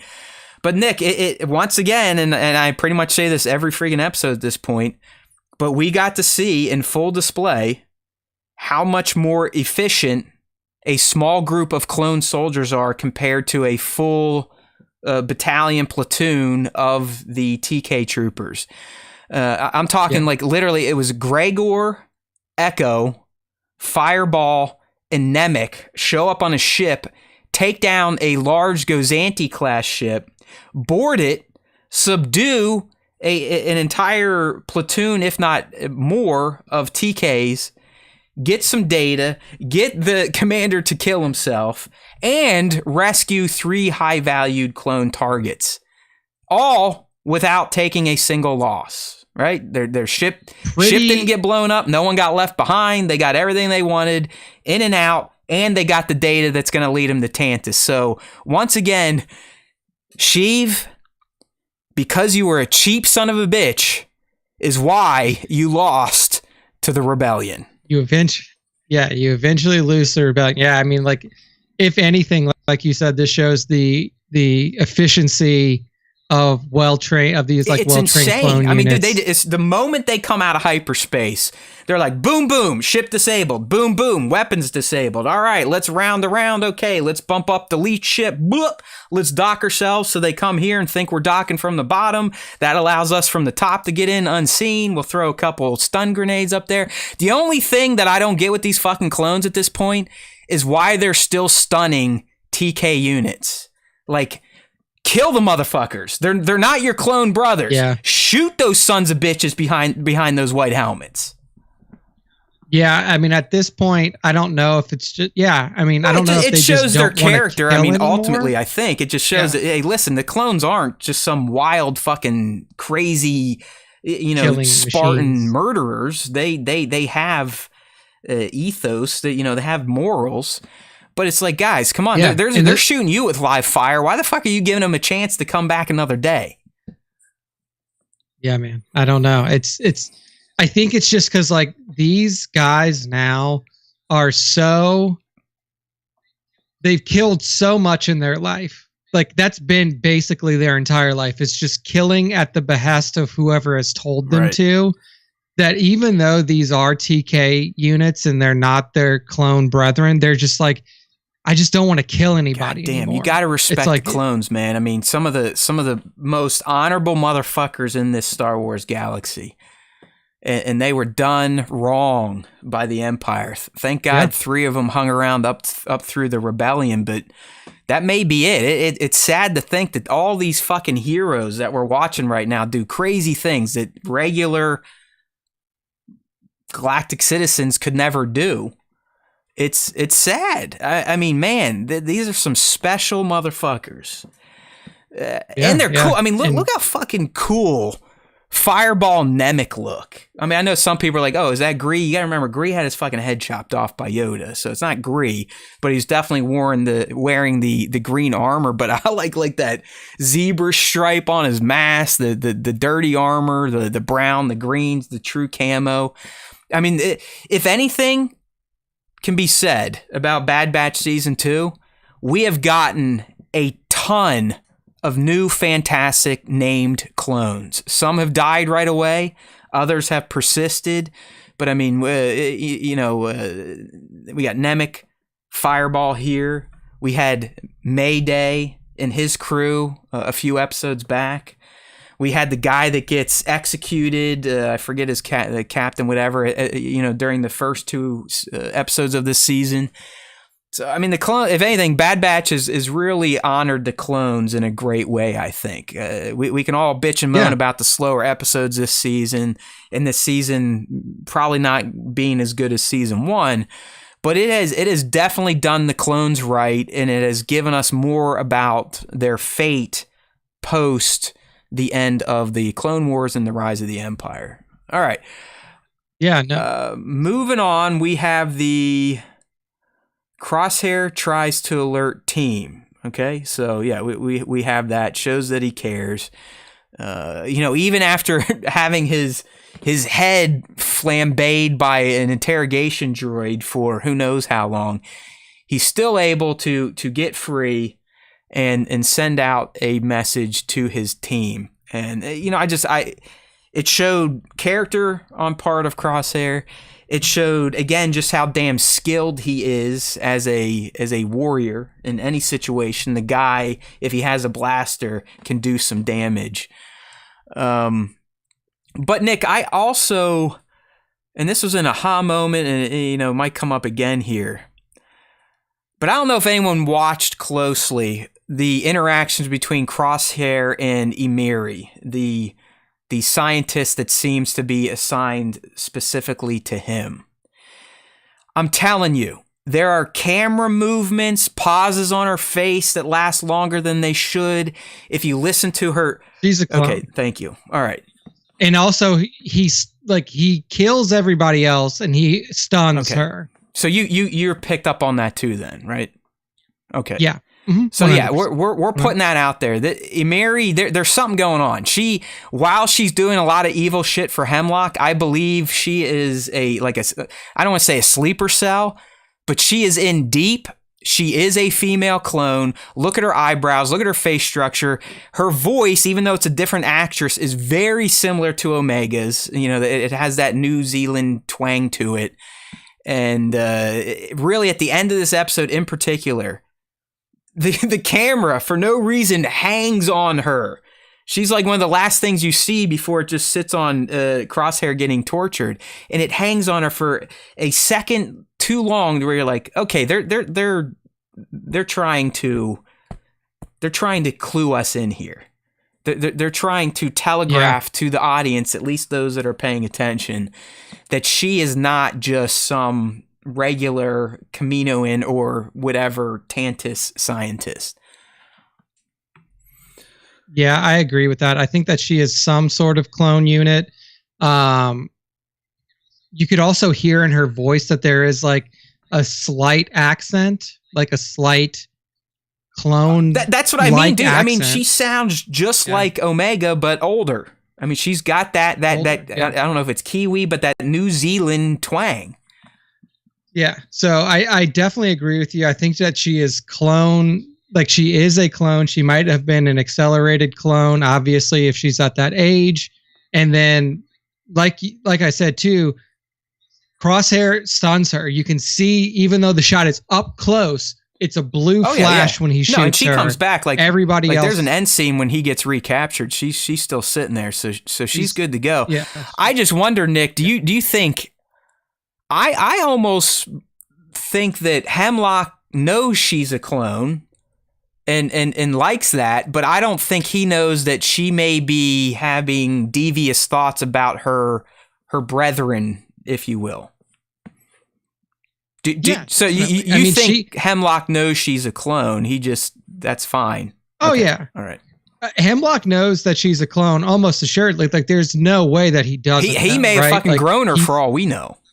I must say, although it almost seems like he can't, because remember, he needs Nala Se to unlock the secret of the cloning. So he wouldn't have grown her. But I'm with you. I do believe that he would know.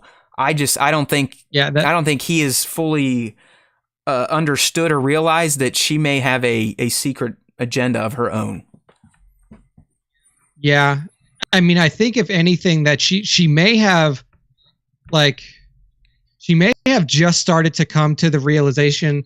She may not also it's very possible that like she doesn't know that she's a clone. True. You know, like she could have a chip. She could have her own chip with its own programming. You're very. I mean, you can be spot on.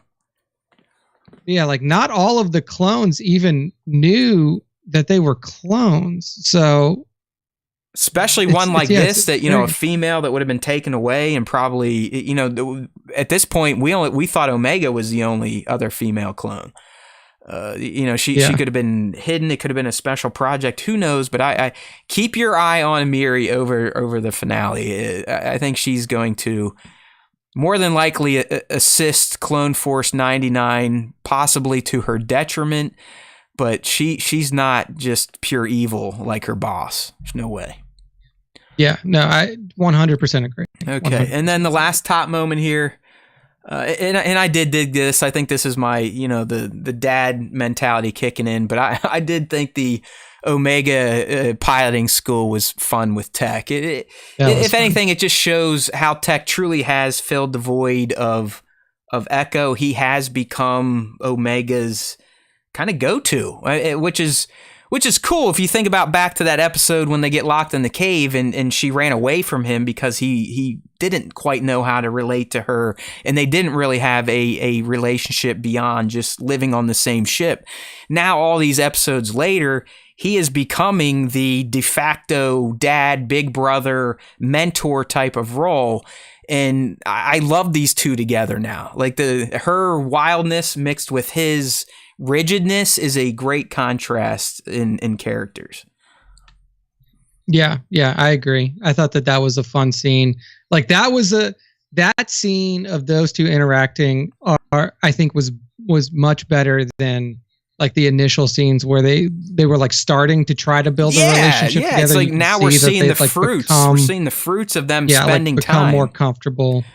Yeah. Exactly. I mean, honestly, Tech gets the trophy this season for the most character growth. It's not even close. I mean, it's not even close between any of these characters, even Omega. I mean, Tech went from I'm C-3PO with flesh to I can now teach a kid how to fly and not act like a robot. I can actually like a complete get into it and emotionless. somewhat enjoy it. But also, I mean, this scene was dovetailed with a great emotional return of Echo. I mean, I loved Hunter, his greet, just like, yo, bro, one of those deals. But the kicker here, again, I think this is just because I'm a father of a little girl, but seeing Omega run up and jump into him and Echo still kind of processing the fact that he's like a dad brother now and a little kid loves him. And it's an odd emotion, I think, for all these clones still. Especially the ones that went through the Clone Wars, not for Omega, but for the Bad Batch and your regs. Emotion in general, love, attachment, bonds outside of their brothers in arms is a foreign concept.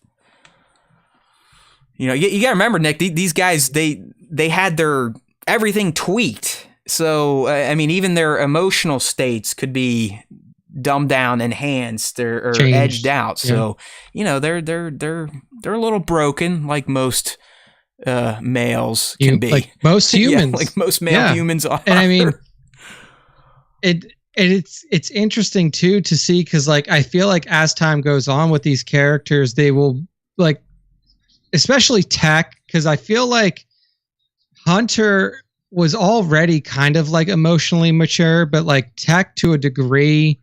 And obviously Wrecker just don't have that level of emotional maturity. But as they like spend more time not under the control of the chips, you can see them starting to like mature emotionally and start to understand like how interactions between people work, because that's not something that was programmed into their chip. They didn't have to interact with humans or interact with species throughout the galaxy. All they had to do was what they were told to do. So now they're finally starting to understand like how like emotional interaction with other beings works. And you can see how that's starting to like affect the way that they not only interact with the people around them, but how they interact with each other. So like there's a lot of good growth that's been happening with the clones through this season in particular. Most for sure. definitely. All right, a few Easter eggs references here to go through. Up first, that ship that the prisoners are on, that is a Gozanti class ship.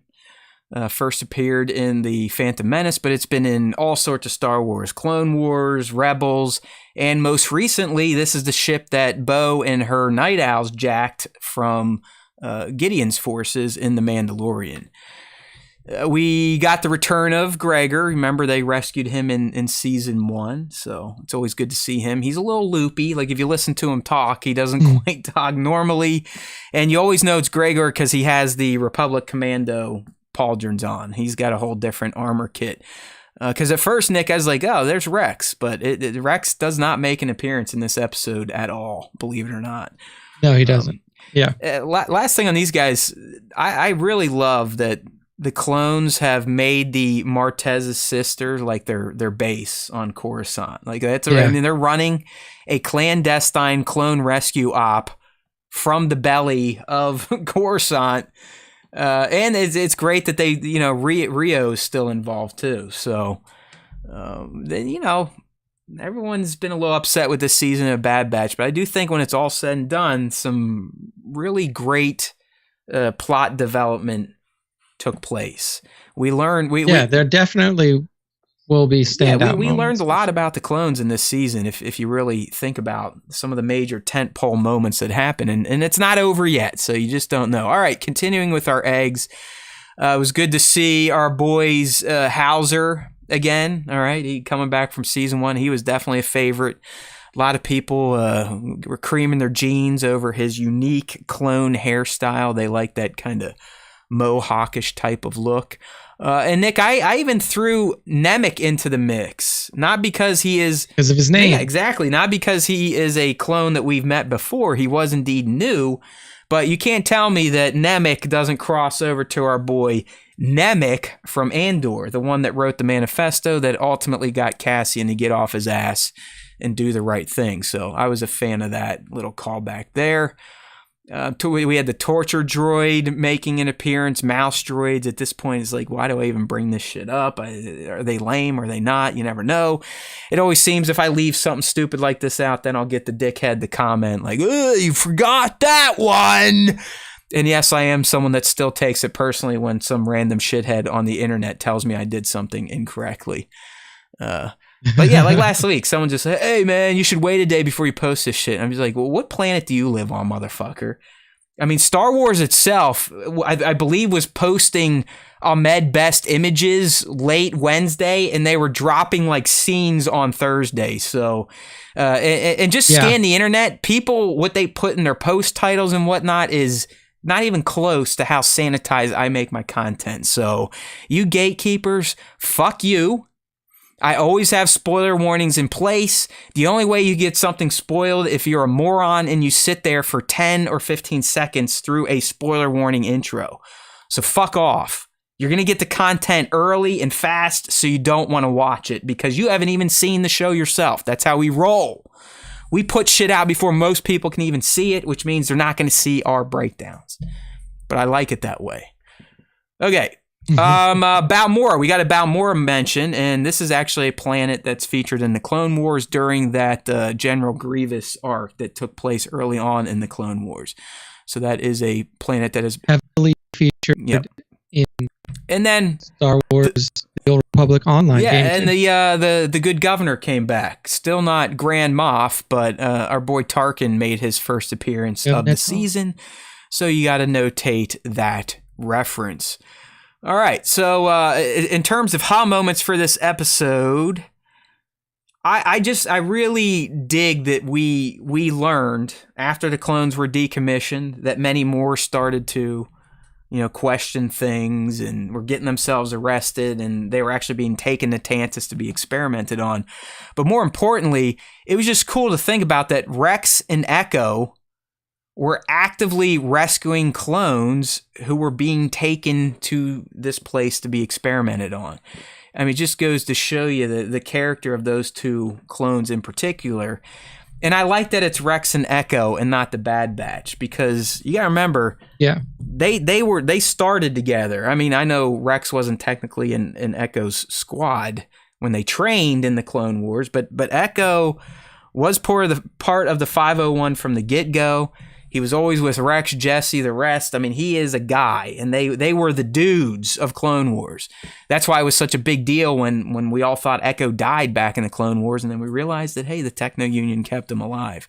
But I do like that these two have reunited and that they are the ones leading this effort to rescue clones. Because in my mind, Nick, I always wondered, like, okay, what were the clones doing?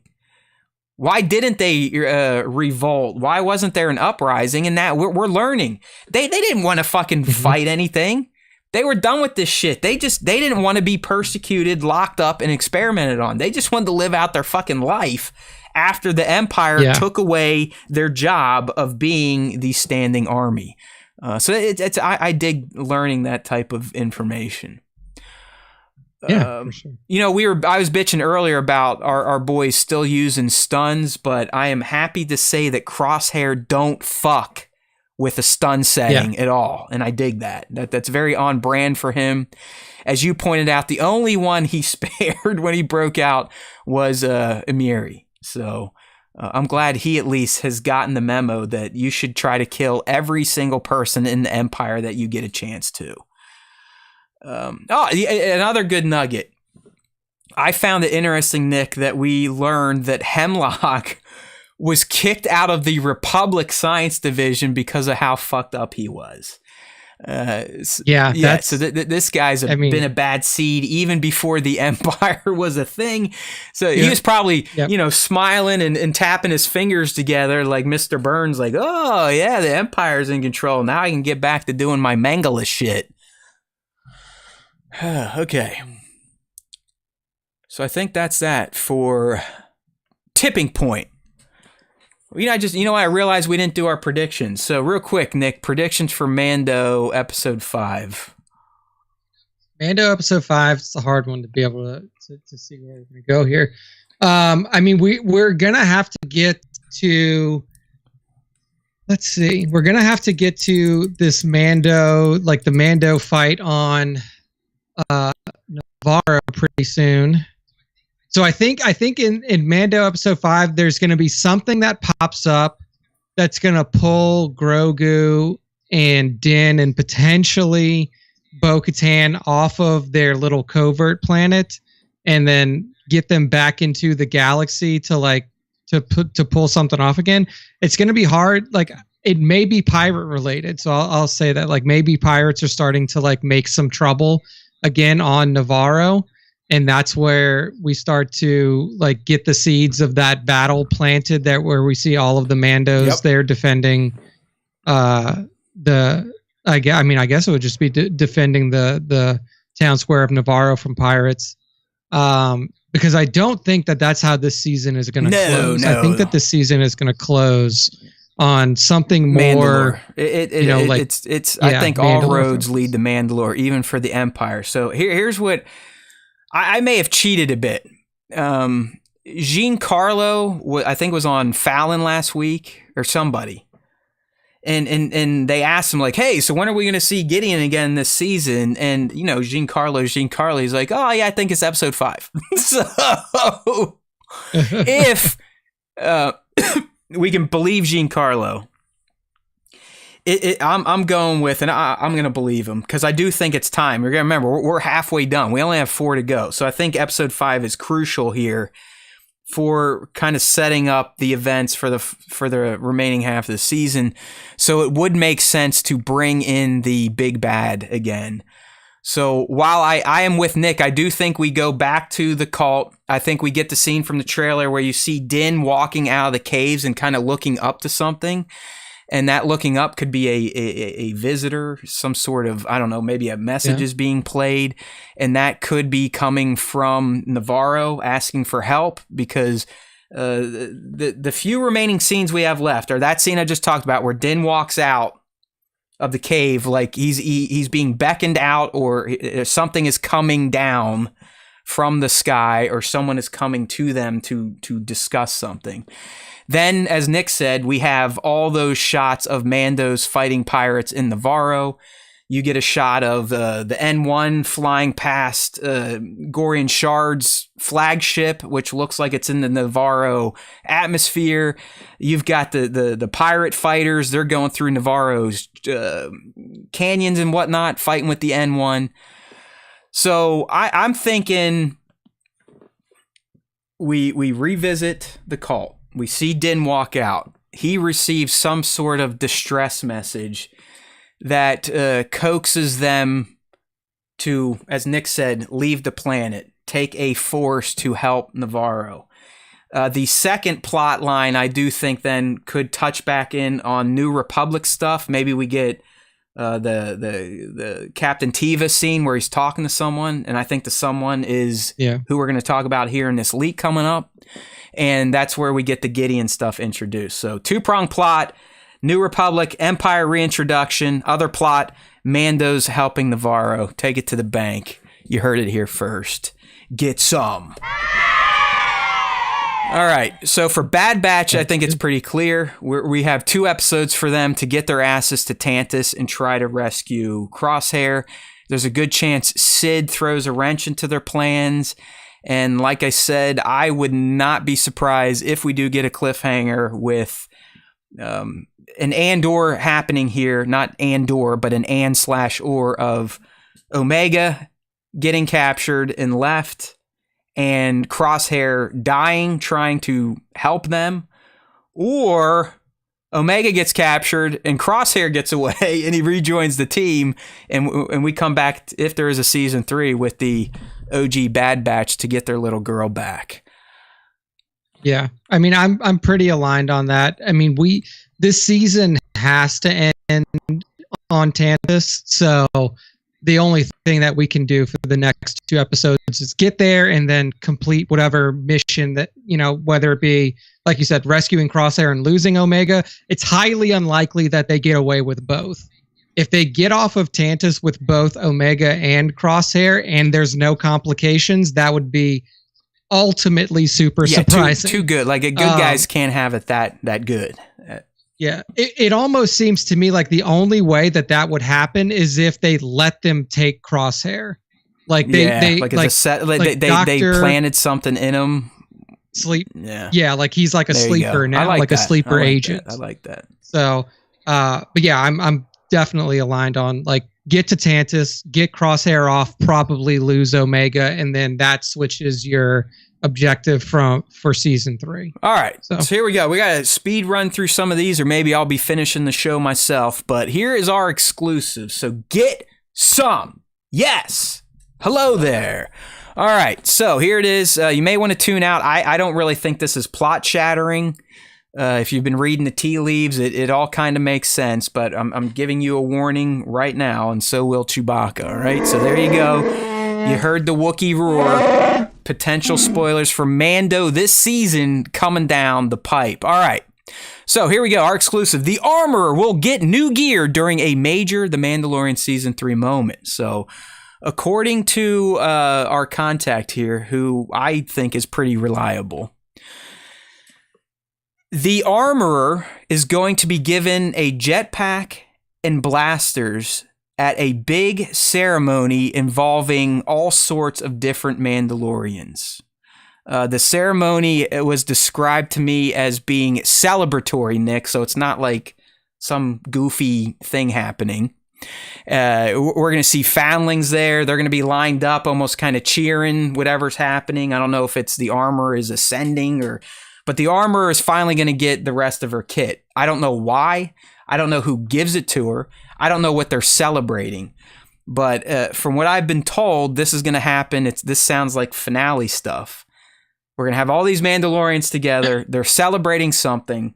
And the Armorer gets her jetpack and blasters. And Ragnar is rumored to be getting his full armor kit during this ceremony as well. Yeah, I mean, I can see that happening. Like, if there is some sort of restoration of Mandalore that happens, like, or if it's proved to her that there is a mythosaur in the living waters underneath Mandalore, in the mines of Mandalore. that's the only way that I could see it happening, because I gotta imagine that that's like the only stipulation that she has for like fucking for like getting the rest of her armor is like, all right, I'll get it when Mandalore is restored, maybe, because like what else can she do? Well, here's the interesting thing, and you know, when I got this, unlike most dickheads on the internet, I actually researched it to ensure that we actually had an exclusive. Okay, a lot of people don't do that. I went to Making Star Wars, Bestman Bulletin, I was going everywhere, and when I was searching on MSW, I did find like a year-old article of his where he had rumors or leaks about the finale. And I didn't fully go through it because I don't want to completely blow it away. But I read up to a certain point where he mentioned that his contacts told him about a pure, what he described as a purification ceremony for Mandalorians. And we have a link to that report if you want to go dive into it and get even deeper into it. I think he's adding even more framing to our exclusive, or vice versa. We added even more to his. But it does sound like, as we've heard, we're going to have other Mando factions. We know that's coming. We know we're not just focused on the children all season. But it to me, Nick, it sounds like this ceremony could very well be when they finally are together. They've gotten over their beef. I don't know if this possibly could be Christopher Lloyd's character. Maybe he's Daddy Kryze or like an old Mandalorian that everyone respects, and he kind of brokers a truce. Who knows? But we're going to get to this ceremony where it seems like Mandalorians have coalesced, have come together, and they are celebrating something. Are they celebrating the being back on Mandalore? It's not clear. Are they celebrating the arrival of the Mythosaur? Not clear based on what I was told. So I don't want to... Anything we would say beyond what I was told would be pure speculation is what I'm getting at. But I am going to speculate. I think this is going to be probably something taking place on Mandalore itself, potentially the living water location that we were just at. Maybe Bo can't let the Mythosaur go. It's like, listen, I got to show you motherfuckers this. Who knows? But they get there. They all have a big, kumbaya moment. Hey, we got over our shit. Let's celebrate. You get a jetpack. You get a jetpack. You get your armor. You get blasters. We're all going to have fun. Let's go fucking shoot Gideon in the face. All right? Yeah, I mean, I feel like that's the only thing that it could be, because like, what else could they do? Like, you now have confirmation from two sources, both Din and Bo, that one, Mandalore's not poisoned. Two, you can easily access the mines. And three, the living waters are still there. Those three things are big enough for them to be able to say, okay, let's move this covert from fucking wherever we are on Death Island to Mandalore, or at least check it out. Nick? Now that you say that, I wonder. I mean, the fact that they haven't gone yet is kind of curious, right? I mean, it is. I'm assuming then maybe this episode and what we just pitched, whatever happens is big enough that they realize, all right, we need to get our asses to Mandalore and get the fuck away from our death pit where our kids get eaten by birds and crocodiles. But whatever just happened in the galaxy, we need to start moving, because they haven't done shit. They've just been hanging out, training, living like life is good. Yeah, it's like, dude, if somebody came back to me and said that, like, hey, your ancestral homeland that you've been trying to get back to for decades is totally open. Nobody is there patrolling you. Nobody's going to try to stop you from going there. You can go. I'd be like, let's go now. Let's get in the car. Let's get the fuck out of here. Let's go. I really don't know what is holding them all back. Like, I don't know if it's literally the armorer who's just like, yeah, I still don't believe them, but she believed him enough to say, like, okay, you've been cleansed. You're one of the creed now. So like, why wouldn't that be enough to go like, okay, let's yeah, you would think so. Go. I mean, she's the one spitting all the stories to people. It'd be like a priest being like, yeah, I don't want to go to the Vatican, but who cares? I've heard about it. I've heard about in stories and read poems about it. We don't need to be there though. We're here. Look, I mean, we only lose 3 or 4 people a week. This is a great place to live. Yeah, like we get eaten by giant dinosaurs sometimes, but that's just what we have to deal with. It keeps us on our toes. It keeps us, it strengthens our resolve. All right, so here you go. There's our exclusive. Hopefully it hits so we get some more street cred out there in the Star Wars fan universe. It is nice to be recognized every once in a while because I think we're fucking awesome. You guys know that. I'm trying not to bitch about it too much, but hey, we're the best. Everyone else sucks. Get on board. We know you all are, but if you're new here, listen, become a disciple. Go speak the good word. There's always time for Star Wars time. All right, so hopefully that pans out. That's something I would love to see. A bunch of Mandalorians together, celebrating something. Maybe then like the shit hits the fan, and that's when the Empire shows up. Who knows? Beasts rise from the water and start eating people. Who knows? But it is sounding like they are going to come together and celebrate, and that celebrate is going to be big. That celebration is going to be big. Big celebration. Okay, let's try to keep moving quickly here. The next rumor here, this one comes straight from MSW. I did a little short on it. Don't forget, we do shorts throughout the week at Star Wars Time Show on YouTube. We'd love for you to subscribe, like, and all that happy horse shit. But according to MSW, Mon Mothma is going to appear in some Star Wars series before Andor Season 2. And it sounds like we're going to see her as soon as maybe tomorrow or this week, depending on when you're listening to the show. But according to Jason Ward over at Making Star Wars, Mon Mothma is going to appear in The Mandalorian and the Ahsoka series. Makes sense. Yeah, and that's why I was saying earlier when I teased this, I was like, I'm almost 100% certain now. That scene from the trailer where we see Captain Carson Teva talking to someone, like pleading with them, like, "Listen, what's going on out there. We got to do more." I think that could be Mon or one of Mon's lieutenants, or maybe that's where how Mon gets involved. But it does make, of course, we've already spent 30 minutes with the New Republic, her government. So why would we not check in with the leader, especially if Gideon pops up in the next episode? Why wouldn't we check in with New Republic to see how they're dealing with the guy that they let go, the warlord that they thought they captured? In Ahsoka, we'll talk more because we got an even deeper rumor on that, but it sounds like, to me, Nick, Ahsoka is essentially going to be split into two parts. Its narrative. First part is going to be New Republic focused, trying to get the New Republic to help deal with certain things, maybe help Sabine and Ahsoka go after whoever's helping Thrawn or help them find Thrawn. And the New Republic's probably not going to be able to assist in any real capacity, which will lead Ahsoka and Sabine to doing things on their own, which is going to be the second part where they actually go on the search into the unknown regions and deal with all that happy horse shit. So yeah, Mon showing up in both Mando and Ahsoka, considering the timeline of the Mandoverse, makes a ton of sense. And I think it's a great choice to include her to keep that through line going now, which we now have essentially from...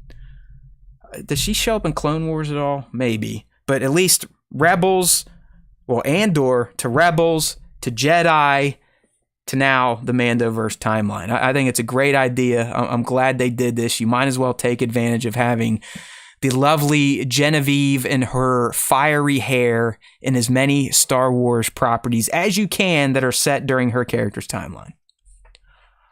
Yeah, I mean, it makes total sense. She is one of the primary people forming the New Republic at this time, and I know that a lot of the stories are taking place in the Outer Rim, but especially with giant characters like Ahsoka being a primary part of the universe coming up soon, it makes sense that she would try to have contact with Mon Mothma in some way, shape, or form.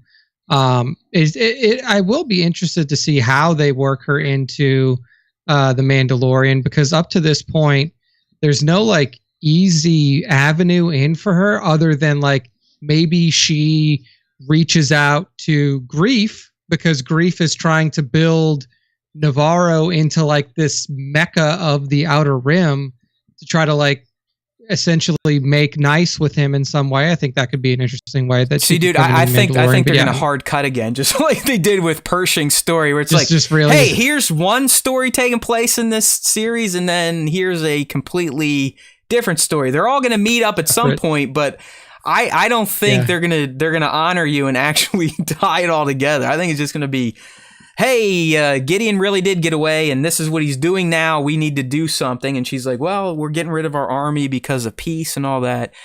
So I think she can be brought in fairly organically without a direct tie to any of our main Mando characters. Yeah, no, especially because they did that hard transition in episode 3. It was like, hey, Bo and Din just had a kick-ass dogfight. They hit hyperspace and then literally wipe. We're on New Republic, the amnesty program, for 35 minutes straight. No correlation whatsoever to what just happened.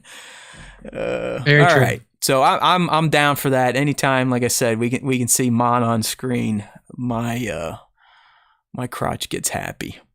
Oh, real quick. I don't want to spend time on this, but it was kind of cool. Bespin Bolton threw this up today, but someone captured an Andor scene. Andor is in Valencia right now filming, for anyone that's into that type of stuff.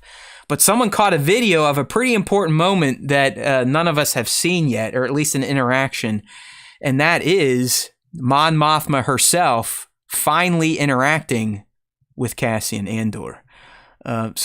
If you're on the live stream now, I'm playing the video from Bespin Bolton's site, and they're in like it's a tense moment. They're together, and he's like holding her back, and she's like, "Whoa, blah, blah."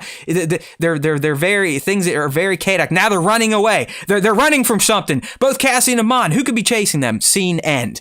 So pretty cool. But that is we just saw BTS the first time Cassian and Mon have interacted in the Andor series. Now only time will tell exactly what the hell is going on. But I'm assuming Valencia is serving as another part of Coruscant, and they are being either chased or they're going somewhere, and something bad happens. But they look very frantic together. So I just wanted to mention that. All right, last little rumor deal before the fan segment here, and if Nick has to leave, he'll go, and I'll take on the fan segment by my lonesome. But this rumor's pretty cool. Ahsoka again, so here you go. We'll use R2 to alert anyone, just in case. Because, I mean, you could argue this one's somewhat beefy, but it still doesn't reveal much plot, just a potential character inclusion. All right, so this again comes from the dude over at Making Star Wars, Jason Ward. They tend to get the best, and they're almost always correct. So I would take this with a lot of salt because it's probably legit. But here we go. So I'm going to try to sum it up as quick as I can. But essentially, like I said previously, MSW has reported that Ahsoka and its narrative are essentially going to be in two parts. The first part, essentially dealing with the New Republic, and potentially Ahsoka trying to work with them to help with the search, or to try to keep them on edge and be prepared for a threat that could come their way. And then it's going to shift into the actual search, heading out to these unknown regions. So there's that. But what MSW revealed last week is that none other than Morgan Elsbeth is going to be a main character in the Ahsoka series. If you don't remember who she is, this is the lady that Ahsoka fights in The Mandalorian. And if you remember, Nick, we truly don't see the end of the fight. We only hear what we think happens is, the staff drops and her lieutenant's like, well, I guess your girl won. So then Din and him have a little duel, and Din obviously shoots first. So it sounds like she does indeed survive that encounter with Ahsoka in The Mandalorian. And here's the crazy part. Not that she's going to be a main character of Ahsoka, but why is she a main character of Ahsoka? So according to MSW, Morgan Elsbeth is to Thrawn as Sabine and Ahsoka are to Ezra. Does that make sense for everybody in the room? Essentially, Morgan, just like Sabine and Ahsoka, has been searching for Thrawn since his disappearance during the reign of the Empire. Yep. That is why she was on Corvus, harvesting the planet for resources, which she does mention, or I think Ahsoka mentions to Din, like, oh, she was, gathering stuff for Thrawn throughout the years, and Din's like, well, it looks like she's still in business. Well, guess what? She wasn't gathering stuff for like the Empire fleet. According to MSW and his contacts, she was on Corvus harvesting it to build a ship or ships that will allow her to go and find to go and find Thrawn. That's what she was doing in The Mandalorian. It was nothing for the Imperial fleet, the Remnant. It wasn't for active Thrawn. So Thrawn is still gone. Nick, we wondered like if Ahsoka knows to ask Morgan, is he back? No, he is not back. Morgan was on that planet actively building this ship to get to Thrawn, to find Thrawn.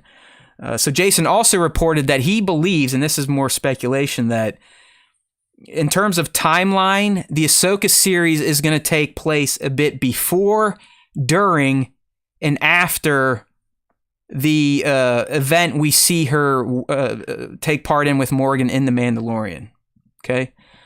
Yeah, I mean, that makes a ton of sense. I mean, you don't introduce that character in the way that you introduced her without having her like play some sort of important role in the Ahsoka series. I know that like we assume that she got killed, but like that character was such not a red herring, but it was such like a canary in the coal mine for the Thrawn thing. It would be really weird if they didn't bring her back. And by the way, she also either is or has ties to the Night Sisters, which lines up with some of his other reports. Beautiful. That, there might be these Night Sisters in the unknown region doing weird shit, but, Morgan has an edge to her because you got to remember what happened to the Night Sisters in the known galaxy. They got genocided by Dooku and Grievous. Completely. Completely. Yeah, so she's no fan of anything, of any organized, Republic or CIS. So I dig that. So, I mean, essentially the way he's explaining it, like, the first part will be Ahsoka and Sabine maybe trying to get the New Republic to help, to let them know, like, hey, there could be shit going on out there. We don't know where Thrawn went. He's with our buddy, Thrawn. You never know what he could be up to. And they can't help. And then the second part is going to be them essentially, it sounds like almost following Morgan into the unknown to try and find their dude, Ezra. So there's a few other little nuggets in here that are interesting. Jason over at MSW clarified one of his earlier reports. You remember, Nick, the characters of Balon and Shin? He was talking about how they were living in the unknown regions already. He's now saying that no, that was wrong. They're actually in the known galaxy. They are still like disgruntled Force users. But they're actually on Team Morgan. So Morgan will be leaving with Balon and Shin to go find Thrawn, who is with this bodyguard or assassin or whatever we talked about named Enoch. So that Balon and Shin do not have direct ties to Thrawn. They're more directly attached to Morgan, but they will be going with her in search of Thrawn. So cool stuff there. I mean, he couldn't clarify if the ship she's building or using Corvus for is just a big ass ship to bring back the whole Thrawn fleet, or if it's a bunch of little ships. Some people told him they looked like TIE fighters. Some people told him they looked like cruisers. But that's kind of the general synopsis, and I'm kind of down with it. I dig that fact that Morgan's going to kind of be the direct foil to Ahsoka, and it's essentially the same type of character and the same type of motivations that she shares with Ahsoka and Sabine, but for Thrawn versus Ezra. Yeah. So, yeah, that's cool. I think that the character was well played, and I think that there's a lot of opportunity to use her in like you said, a similar way that you would use Ahsoka and Sabine. So, and then I'm sure that there will be an ultimate clash of Thrawn and in Morgan versus Sabine, Ezra, and like, hey, again, with anything making Star Wars, you're never getting the full story. So always go click through and read if you want to know more. I mean, I govern myself on his site sometimes, and I selectively leave certain things out because I know it would probably upset others. So, but yeah, the battles between these factions 100% are coming. Remember last week? I mean, Sabine's going to have the green lightsaber. It's going to be rad. I'm definitely super excited for Ahsoka. I mean, it's Filoni. I mean, he's getting to play on his own for the first time. And that excites me, especially from a lore standpoint. Yeah. All right, sure. We're already late, Nick. If you want to bail out, I understand. Otherwise, we're going to get into this week's fan segment and try to get through it fairly quickly. But we have hit our 2.5. Yeah, let's see if we can get this done pretty quick. So first up, question of the week. You know how we do it? We put a question up on Instagram at Star Wars Time Show to go in the stories, go in the profile. Your job is to respond to it. All right. So once you do that, we'll pick a few of their responses to read throughout the show. So let's go ahead and pop up our question of the week. I need to move over back to, there we are. There's our big faces. All right. Slack is up. Question of the week. All right. So this week, as it usually is, what was your favorite or least favorite part from The Mandalorian, The Foundling, and or The Bad Batch tipping point? I'll start with the one story, Nick. You can take the rest. Looks like our boy Kevin got in here, Mr. Bango. Thought the visuals of the jetpack chase were fantastic, and I remained intrigued by what's going on with Bo. I can't tell if she's buying into the Creed stuff or if she's still playing some long game with the designs on how to reestablish a power base among the Mandos. I don't think she has any nefarious plans. I really don't. Not at this point in time. Yeah, I agree. All right, Nick, go ahead. Rattle them off here. Next up, the Imperial Grunt says the dialogue/writing in the Mando show is laughably bad. It's like watching a video game cutscene. I mean, sometimes I'm trying to like from this episode that we're talking about in particular, and I didn't have any like moments that stand out. I could see in the premiere with some of the dad jokes that were getting dropped, or some of the lines that Din was dropping in maybe episode 2. Who knows?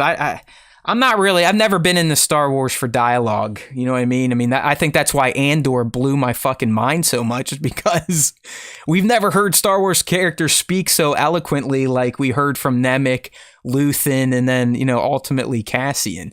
I'm kind of used to the video game cutscene Star Wars.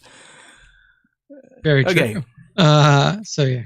Any next up, By Valley Culturista Z. Mark Bart says, as a Legends fan, definitely seeing Coruscant in the New Republic era. Just a cherry on top. On the top would be seeing deepfake pregnant Leia as a senator and Han Solo and Chewie cameo, or Wedge Antilles. That would be wild, man. A deepfake pregnant Leia. I like it. Deepfake pregnant Leia. We have the AI to do it these days, so why not? We definitely do. So maybe that'll come up at one point. We'll see. Fake pregnant Leia. Love it. Johnny Osage Ave, our good friend, says, both great episodes. Hey, Ragnar, stay away from the water, will you? It was great to finally see the rescue of Grogu, but a little anticlimactic for me. But I'm really digging the Bo storyline. Is she embracing or infiltrating the covert onto the batch? I just hope we continue this story tomorrow and not some Disney Luca themed storyline. Cheers, Taboo really does boys. Look like Luca, by the way. Like, yeah, it kind of does. 100%. Yeah. I feel you there, Johnny. Your buddy here, EKU Rory, says Jar Jar Binks vindication. I told him, because this guy has a hard on for Jar Jar, and last week he always checks in with me, even though he hasn't seen it yet. I was like, listen, dude, this is one that you need to watch right now. I'm telling you, you're gonna you of all people on this planet are gonna get a kick out of this episode. You don't want it spoiled, so you got to watch it Wednesday night. And he followed my advice, and I was correct. Yeah, I mean, a good one for him to watch for sure. So he got his wish. Next up, Cody Tweedy. My favorite part was when Grogu was saved by Jedi Master Kelleran Beck. Right. Yeah, I mean, that was a highlight for sure. So thank you, everybody who participated in this week's question of the week. Awesome stuff. Love you. And now we're flowing into our top 5 Star Wars fan artist features of the week. So if you want to get involved here, make sure you tag at Star Wars Time Show on your shots. Add tag. Use hashtag Star Wars Time Show and then add us at Star Wars Time Show in your Star Wars art posts on the Instagram. That's right. I had to pull double duty this week because I'm impatient and I have OCD, and I feel like if the top 5 isn't out before I begin work, my life will end. But it's all right. I didn't feel like doing real work right away this morning anyways. So usually Nick is picking the winners here, so I guess I'll lead you through the tour because these will be surprises to you. But up first, it's been a while since we've seen Venomous in our feed because of just the way Instagram acts, and he doesn't necessarily tag us. It's okay. We're not going to guilt anybody. I only do that to poor Devin. I feel bad sometimes. I'm such a baby, like the way I act on Insta sometimes with Devin. So hopefully he understands I'm not a big cunt. But Devin... I'm such a baby, dude. Like last week, we're going to talk about his piece here in a second, but in his stories, like some other Star Wars account on Instagram that does nothing but reshare other people's work. And yeah, I know we feature, but come on, we create our own content too. It drives me nuts that these other Star Wars sites have like 50,000 plus, but he's like, oh, thanks, whatever site. And I just replied, shit. And he's like, what, did you share? I was like, yeah, but dude, I'm just being a fucking complete bitch. Like, don't ever listen to me. Just understand I'm a big whiny baby who feels like no one likes him. So I hopefully he understands that I was just fucking around, but I take shit personally. So let's go. Venomous, check this shit out. Venomous's style is one of the most unique real-ass paint styles we have ever seen. I know we've talked about him before, but it's been many years. But what we're looking at here, if you're not on the live stream, is a Venomous rendition, which the best way to describe Venomous is like chaos. I mean, it looks like he includes every real-ass paint style you could ever think of. But he recreated the debut of Keller and Beck. Specifically when he's got both his blades kind of to the side blocking some laser bolts. And like I said, Venomous, Eli Hyder, his style is it's very unique. I really haven't seen any other artists that do what he does. So if our real assers are in here and you know what his style is it vector base? Is it watercolor? See, we're stupid. We have no idea. We just know it kicks ass. So that is at Venomous. Then Nick, there we go. There's our boy right there, coming from at Super Scoundrel. He's doing his homage to Jedi Master Keller and Beck, and it is a sweet little. It's essentially what Devin is doing is putting it out into the universe that he wants a Keller and Beck Disney Plus series. So he's got a. I was going to say this is very different for Devin, because obviously we're so used to seeing his vector art. You need to log into your account and check him out these days. He is fully transitioned into a Star Wars fan poster maker now with a specialization in like vintage 1970s style movie posters. So check it out. Check it out if you're used to Devin's typical vector art kick-assery. He is now a poster guy as well. So yeah, it looks cool. I kind of like the how he bleeds out the color. I like the gold, the gold runes going down. Yeah, it's good shit from awesome our boy stuff. At super_scoundrel on Instagram. And I was a fan of this one here from Star Wars_Rick. And perfect. Yeah, he gave us what a lot of people were predicting, literally Jar Jar Binks, not Keller and Beck, saving Grogu. So it's just it's a fun little play on Grogu's save. But instead of seeing Ahmed Best as Kelleran, we're seeing him in his Jar Jar costume, dual-blading lightsabers with a little Grogu behind them as he stares down 2 501 clones. You said no touch him. Right. Is a good one here. I like the Digirama in the background too, showing the Coruscant skyline.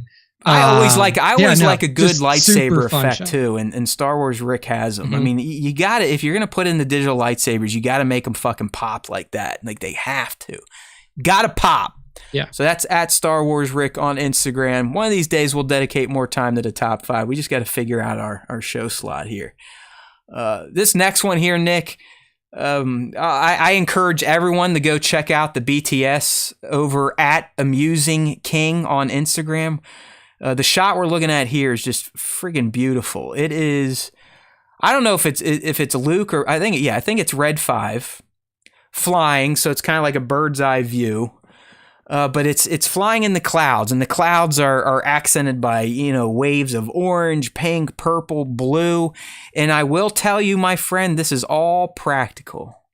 That is not a digirama. That's incredible. You know what that is? Wow. That's a bunch of fucking torn up cotton, like stuffed animal fill.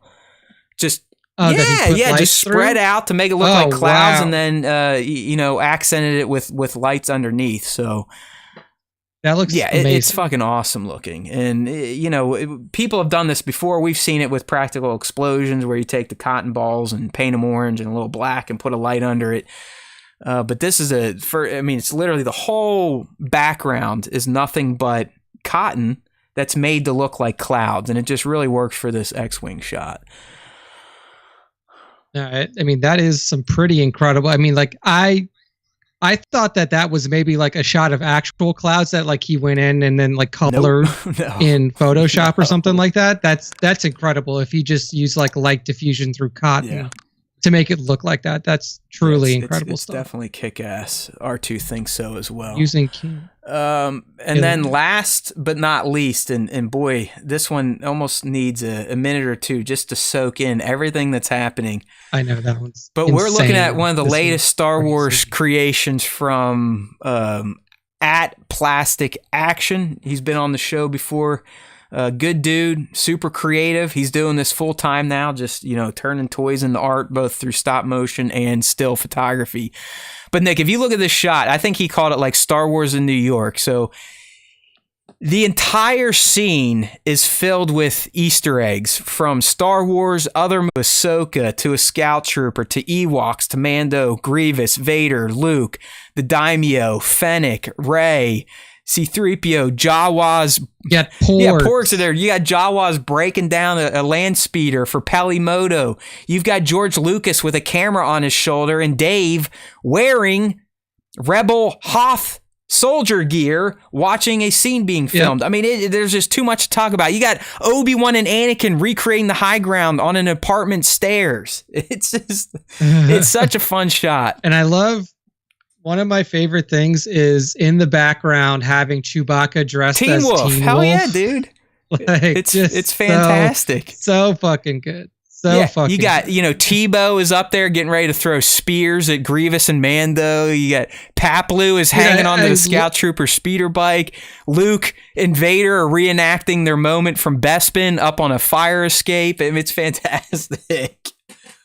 Pizza the Hut too. Did you say that? Nope, you got that one. It's the Spaceballs reference and Star Wars. You got Jabba the Hutt carrying pizza in Spaceballs. It's Pizza the Hut. So but he's carrying Domino's. So whatever. And for good measure, fantastic. Waldo is also in here. From Where's Waldo? Like Waldo's there. Oh my! Waldo's dog is there. Right there. It's just so cool, man. Oh my god! And this is I guess we should give them a shout out because some of them do support our show, at least Jason. But they've started a new group called I think like the Figment 5, and this is they've been issuing hashtag challenges, kind of like Sir Dork's been doing for a while on his channel. And I believe this is their take on their hashtag, which is like you had to use over 20 figures in a random scene. So make sure to check out Plastic Action, Black Series, Nose Rain, Swit Picks. They're in this new group putting out challenges out there for the toy photography community. And of course, they themselves are creating some bangers. All right. Absolutely. Well, my friend. Good stuff. We can put that one to bed. I think so. I think it's time to close this one out. I'm gonna shoot my plasma gun here real quick. You gotta love the soundboard. It works sometimes and sometimes it doesn't, but we'll get there. Oh, there's R2. He worked that time. All right, that's right. We gotta go. It's time to put the show to bed. Good night, episode 257. As always, it's a great time hanging out with you all They come here and do the live stream with us. And if you can't, no big deal. We always drop the podcast only version on Wednesdays. Plus, I don't know if anyone's noticed, but YouTube now has official podcast playlists. I don't know if you can subscribe to it. We can't really see it from our end, but we have designated our live streams now as the podcast of the channel. So maybe that'll make it even easier for you to find and follow along. But we'd really love for you all to come out and play. You know what I mean? Give us a chance. If this was your first time listening, hopefully you'll come back, because there truly is always time for Star Wars time. We're a little goofy, but we know our shit, and we try to make things entertaining with crappy soundboards, bad jokes, creepy sexual innuendos. You never know what you're going to get on the SWTS. So in between shows, make sure to give us a check on the internet, StarWarsTime.net. That's where you can find our content between broadcasts, as well as all the links you need to know to be in the know with the Star Wars Time Show. All right, sub to those podcast platforms.